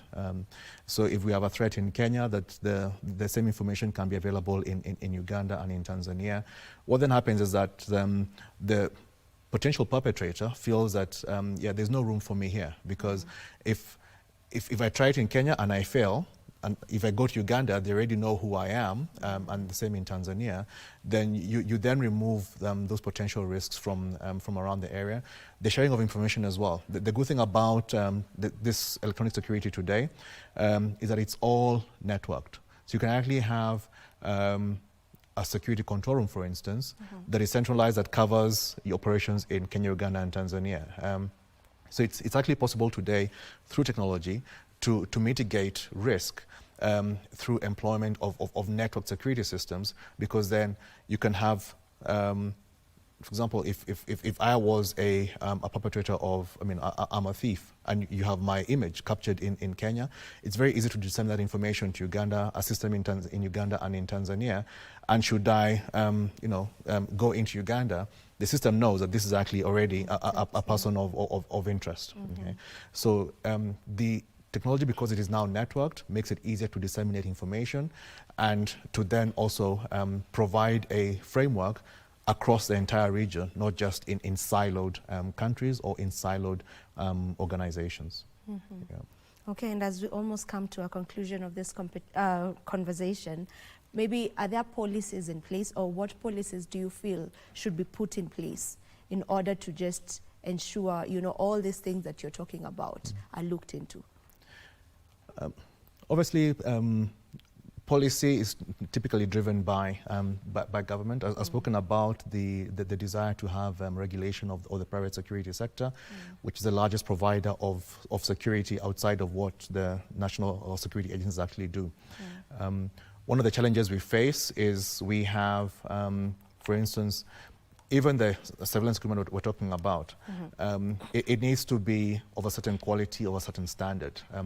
Without government putting in place, and this is through the Kenya Bureau of Standards, through the regulatory body that also has it's within their remit and purview to actually regulate providers of CCTV, access control, alarm services. We don't want cheap equipment coming in that then doesn't serve its purpose, or comes in. We spoke about cybersecurity, equipment that is sourced from suspect locations, that is not well configured, that opens up, for instance, access to a back door. So you can have a CCTV system on your network, but it's potentially a loophole for a hacker to use that CCTV system to gain access to your network. So the policy side be driven by government, but also with the input and contribution of the private security players to make sure that as there's a standard is set that prescribes what the bare minimum requirements would be for electronic security. I've spoken about the physical security as well, the actual guard themselves, that we have a curriculum that is enforced across the entire industry so that our private security officers all are reading from the same script and have that basic minimum level of training to make it possible for them to actually execute their roles. Yeah. All right. You've mentioned that surveillance at the moment, or compared to back in the days, is clearly heightened right now, you know. But also, what measures are in place to protect citizens' privacy and also to try and avoid surveillance abuse, because it can be used both ways? True, and I think that's a very delicate topic because the information that is available today, actually, which is collected today, is a lot more than previously happened. If you walk into pretty much any commercial setup, a shopping mall, we've said schools, hospitals, even our own commercial buildings, our own homes today, there's probably a CCTV camera looking at you and picks up your movements and your activity whilst on that particular premise. The deployment of this surveillance equipment, and I think more importantly how the data is actually handled, is, I think now there is laws around data protection that are coming into place. It's important that every organization comes to understand what that law actually stipulates, how the data is actually handled. We've moved away as a company, for instance, from having the manual occurrence books. We had this exercise where every time you walk into a building, there's a guard who takes your details, wants to know what your name is, your mobile number, your ID number, and control of that information, where that book actually goes after that, was suspect. So now we embrace technology and actually have those as online digital records, and the digital record you have control of. So you know that it's being stored in a particular server somewhere, and the access to that server is restricted. So it all goes around building a framework to be compliant with the GDPR, the data privacy and protection laws and policies, so that as an organization or as consumers of technology, you don't find ourselves exposed to leaking personal information and having that information then used in a negative way that would then come back and have certain legal ramifications for the originator or holder of that initial data. Yeah. All right, thank you so much for joining us for this conversation. I will allow you to give us your final remarks. Thank you, Ren, and thank you for having me on the show. I think it's like we've said, physical security, cybersecurity, security is the preserve of every individual, and I think we all need to take personal accountability for our own security. In our workplace, as we go around in our social places, but also in our homes, it's important that we don't leave it to chance. We actually make very deliberate efforts to safeguard ourselves, our businesses, our families, and that should be done through partnering with professional private security providers, and then also through the collaboration with the national security agencies. Okay, thank you so much. Okay. This is where we end this conversation. Thank you so much to each and every one of you who has been tuned in. We do this again tomorrow, same time and place. My name is Vivian Ndegwa. Do enjoy the rest of your viewing. Goodbye.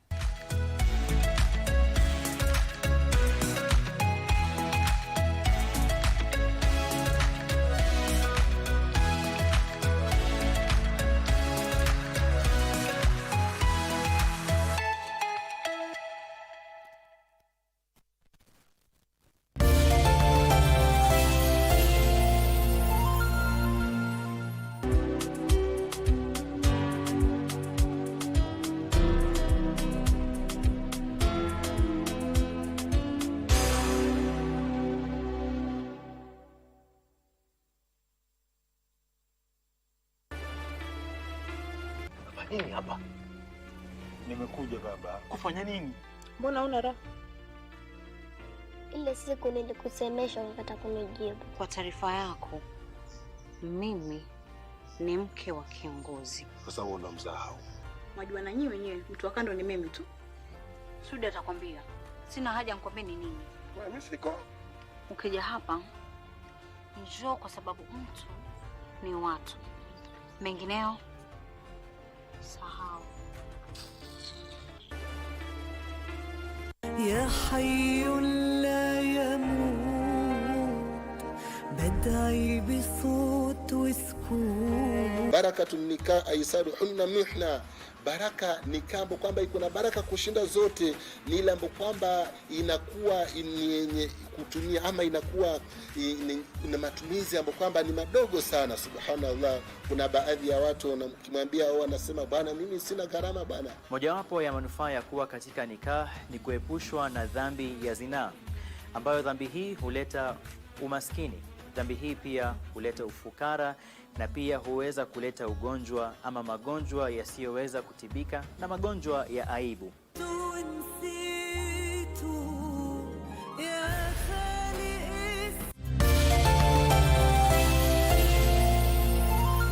Johannesburg is a playground for Instagram enthusiasts with its dazzling skyline views, striking architecture and vibrant markets.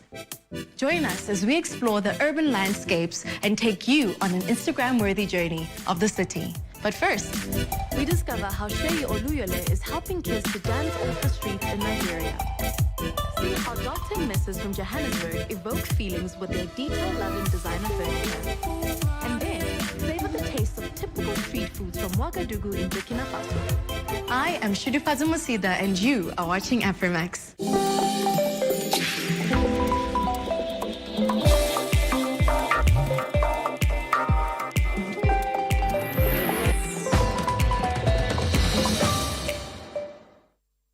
Nadia Wamuyu, a talented hearing-impaired artist from Kenya, channels her bold voice using the strokes of her paintbrush, demonstrating that her physical limitations are no match for her determination to lead a full and vibrant life.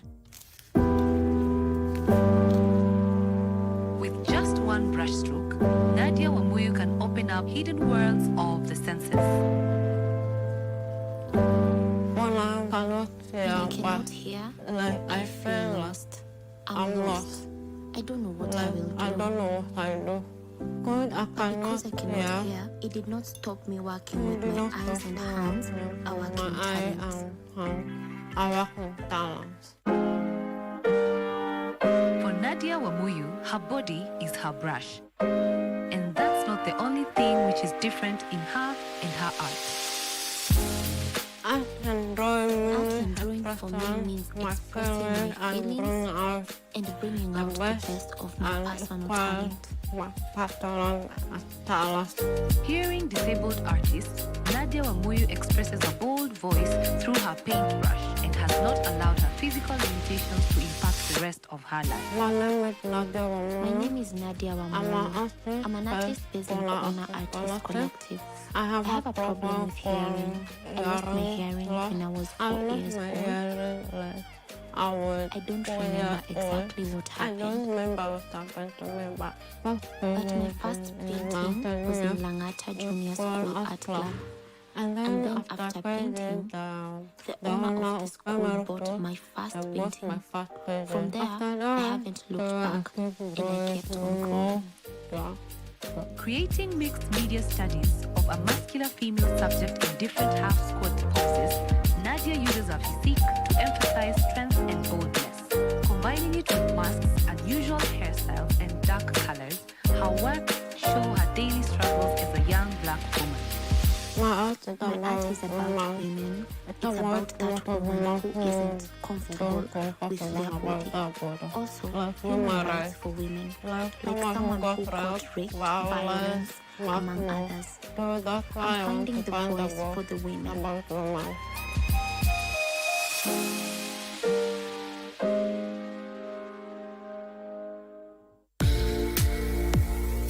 This is bleach, coffee, ink, and water. Then ink of different colors. Nadia started drawing as soon as she was old enough to hold pencils and watercolors, and began also painting casually in the house at the age of 3 years. When my parents took me to school, I was confused. People talking and I couldn't hear. People talking, but I didn't hear anything. And it was hard for me. I was there before I went here. So it was hard. So by the time she went to nursery school, she was a different child. She was different.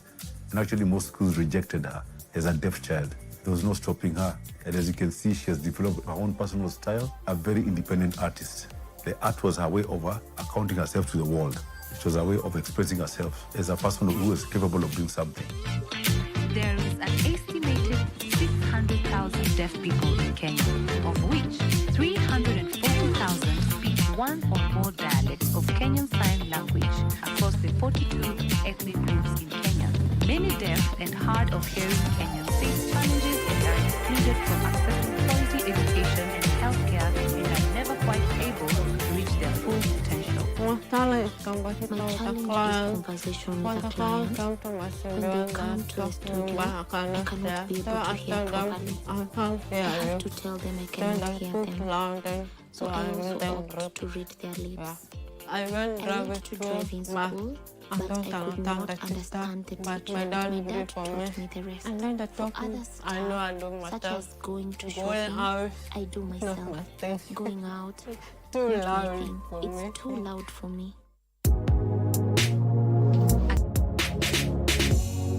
Nadia is such an inspiration to us all and proves that art is a universal language that we all speak.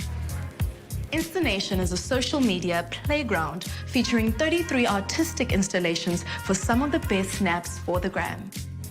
Here to create some cool, fun content with me is social media personality, model, and Miss South Africa 2021 First Princess, Zimingona Phakade Mabunzi. Look at you taking selfies. Hi. I mean, this is like a social media hub. So I have to ask for the gram. How much of yourself do you share on it? I think I touch on pretty much everything without going in too much into my life. Like in sharing just enough. Yeah. How do you still take a good Instagram picture? Can you give us some tips? Get yourself some good lighting. Just get into makeup or, whatever it is that's going to make you feel confident, because it does show in pictures. Tune into whatever it is that's going to make you feel confident for that moment, and just create a moment out of it, really. I want us to take some fun content in this incredible place. But of course. Please look at everything that's here. Right. Let's go. It's actually my first time here, so I'm going to enjoy this. Sheyi Oluyele's journey, rising from a background of poverty and adversity in Nigeria, fuels her passion as a choreographer. She's dedicated to ensuring that every young girl has the opportunity to pursue their dreams through the transformative power of dance.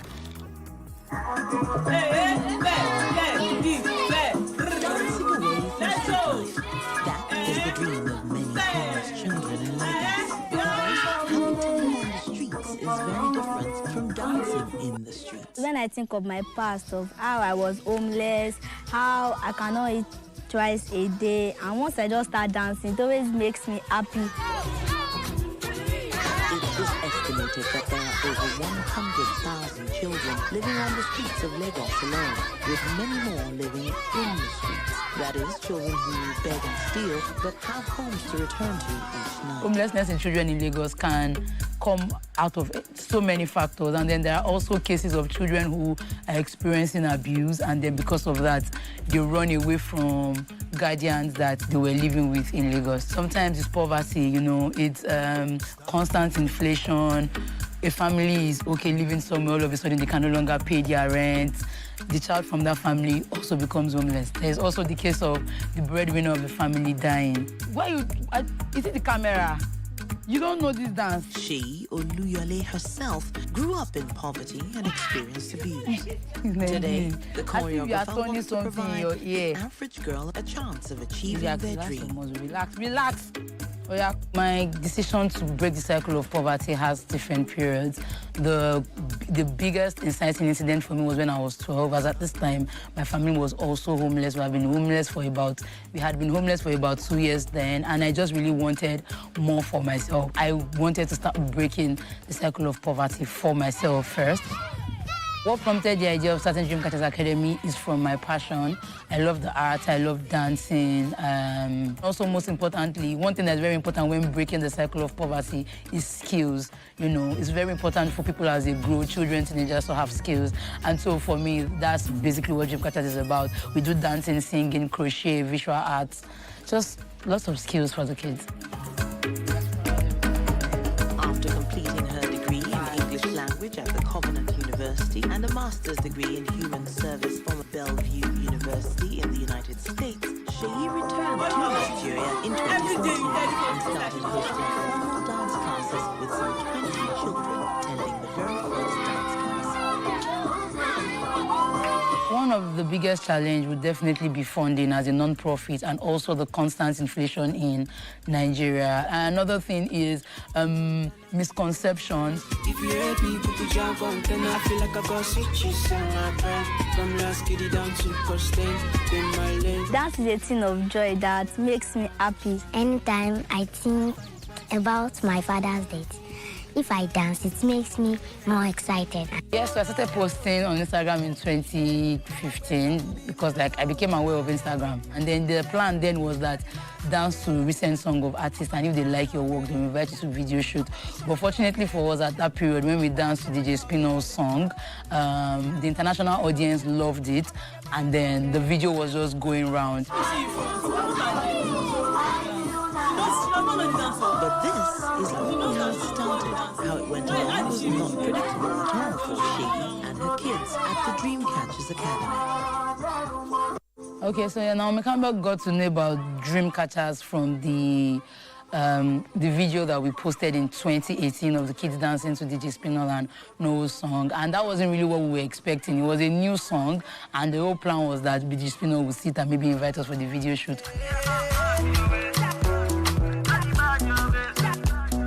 Before we knew, Bella Naija reposted it, Rihanna reposted it, Naomi Campbell reposted it, and Naomi Campbell was like, oh, see you guys soon. Apparently she had a trip in Nigeria, and then when she came to Nigeria, she said she really wanted to see the kids, and then she came to Ikorodu here, saw the kids, and yeah, that was it. Seems that Sheyi's dream has come true, but despite the success, challenges remain.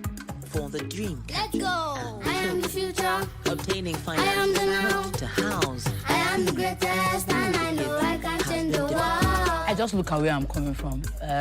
In like Mary's song, I've come too far to give up now. So that's just the motivation. Like, I have done this for too many years that it will just not make sense to you know, you give up, and so. Facing what is really hard, like all children aged 5 to 14 years in Nigeria are involved in challenges that In terms of ensuring that young people are inspired by what I do, one thing I always say to every young person is trust the process. Like, it's not immediate, and eventually you make it. So you will make it.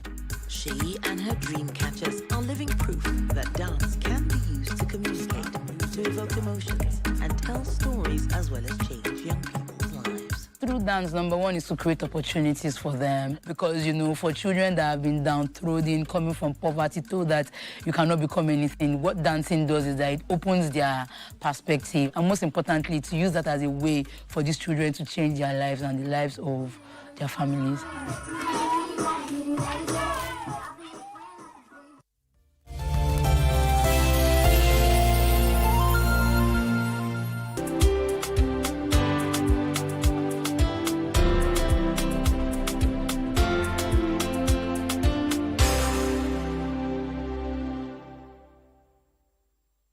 يا حي لا يموت بدعي بصوت وسكون. Barakatun nikah aisaru hunna mihna. Baraka ni kambo kwamba iko na baraka kushinda zote, ni ile ambapo kwamba inakuwa ni yenye kutumia ama inakuwa ina matumizi ambapo kwamba ni madogo sana. Subhanallah, kuna baadhi ya watu ukimwambia wao wanasema bwana, mimi sina gharama bwana. Mojawapo ya manufaa ya kuwa katika nikah ni kuepushwa na dhambi ya zinaa, ambayo dhambi hii huleta umaskini. Dhambi hii pia huleta ufukara na pia huweza kuleta ugonjwa ama magonjwa yasiyoweza kutibika na magonjwa ya aibu.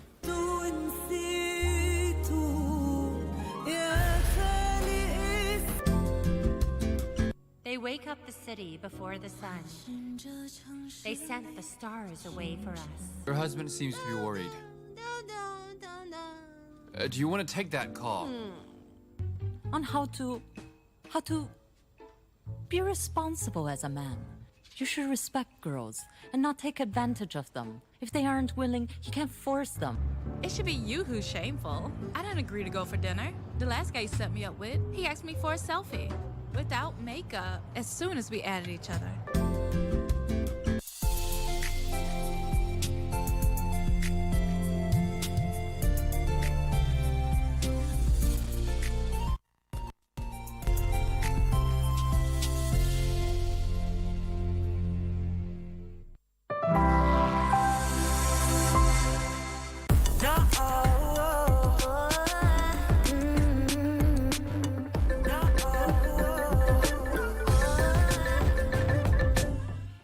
All over the world, farmers are angry and have been taken to the streets to protest. What are the reasons for their anger? And what exactly do they want? And what unites them? And what does the climate have to do with it? Let's start our investigation in Europe. Farmers have been out protesting seemingly non-stop all over Europe, from Portugal to Latvia to Romania to France. There are so many specific EU rules, and in the end, we can no longer produce at low prices. We want things to change because this business is our passion. In France and Germany, the demos have focused on the reduction of diesel subsidies. This agricultural diesel refund of 1 cent per litre meant a reimbursement of €25,000 for us. If we lose the subsidies now, I really don't know how we'll make ends meet. Farmers in Greece are still reeling from floods in 2023 and want faster compensation for damage from natural disasters. In Hungary and Poland, farmers were angry about imports of cheap grain from Ukraine. After Russia's invasion, the EU waived tariffs on Ukrainian grain and produce as a measure of support. The government won't talk to us, so we came to Warsaw to show the power of Polish farmers. Be it diesel subsidies, flood damages or grain imports, farmers feel abandoned by their governments. And from a financial perspective, this might well be true. It's just a fact that over time, agriculture tends to shrink relative to other sectors of the economy. Stefan von Kramont-Hauberdel is an agricultural policy economist and a consultant to the World Bank and several national governments. And this is true almost everywhere in the world. I can't think of any real exceptions. European farms are dying out, decreasing by roughly a third since 2005. Still, 8.7 million people worked in European agriculture in 2020, and that doesn't include seasonal workers. Farmers worldwide face higher rates of mental health problems compared to the general public. In Europe and the US, the farming population has shown elevated suicide rates. Being a farmer is not only having the job as a farmer, but really giving all in. Agricultural economist Marie von Meyerhofer researches the social side of sustainable food systems. It's a way of life, and that's why it's so emotional. Above all, small farmers are struggling as they lose relevance in our economic system, which in many ways is stacked against them. The wealth across the value chain is not distributed in a fairly manner. Ivan Ivanov works at a federation that advocates for European farmers and farm workers.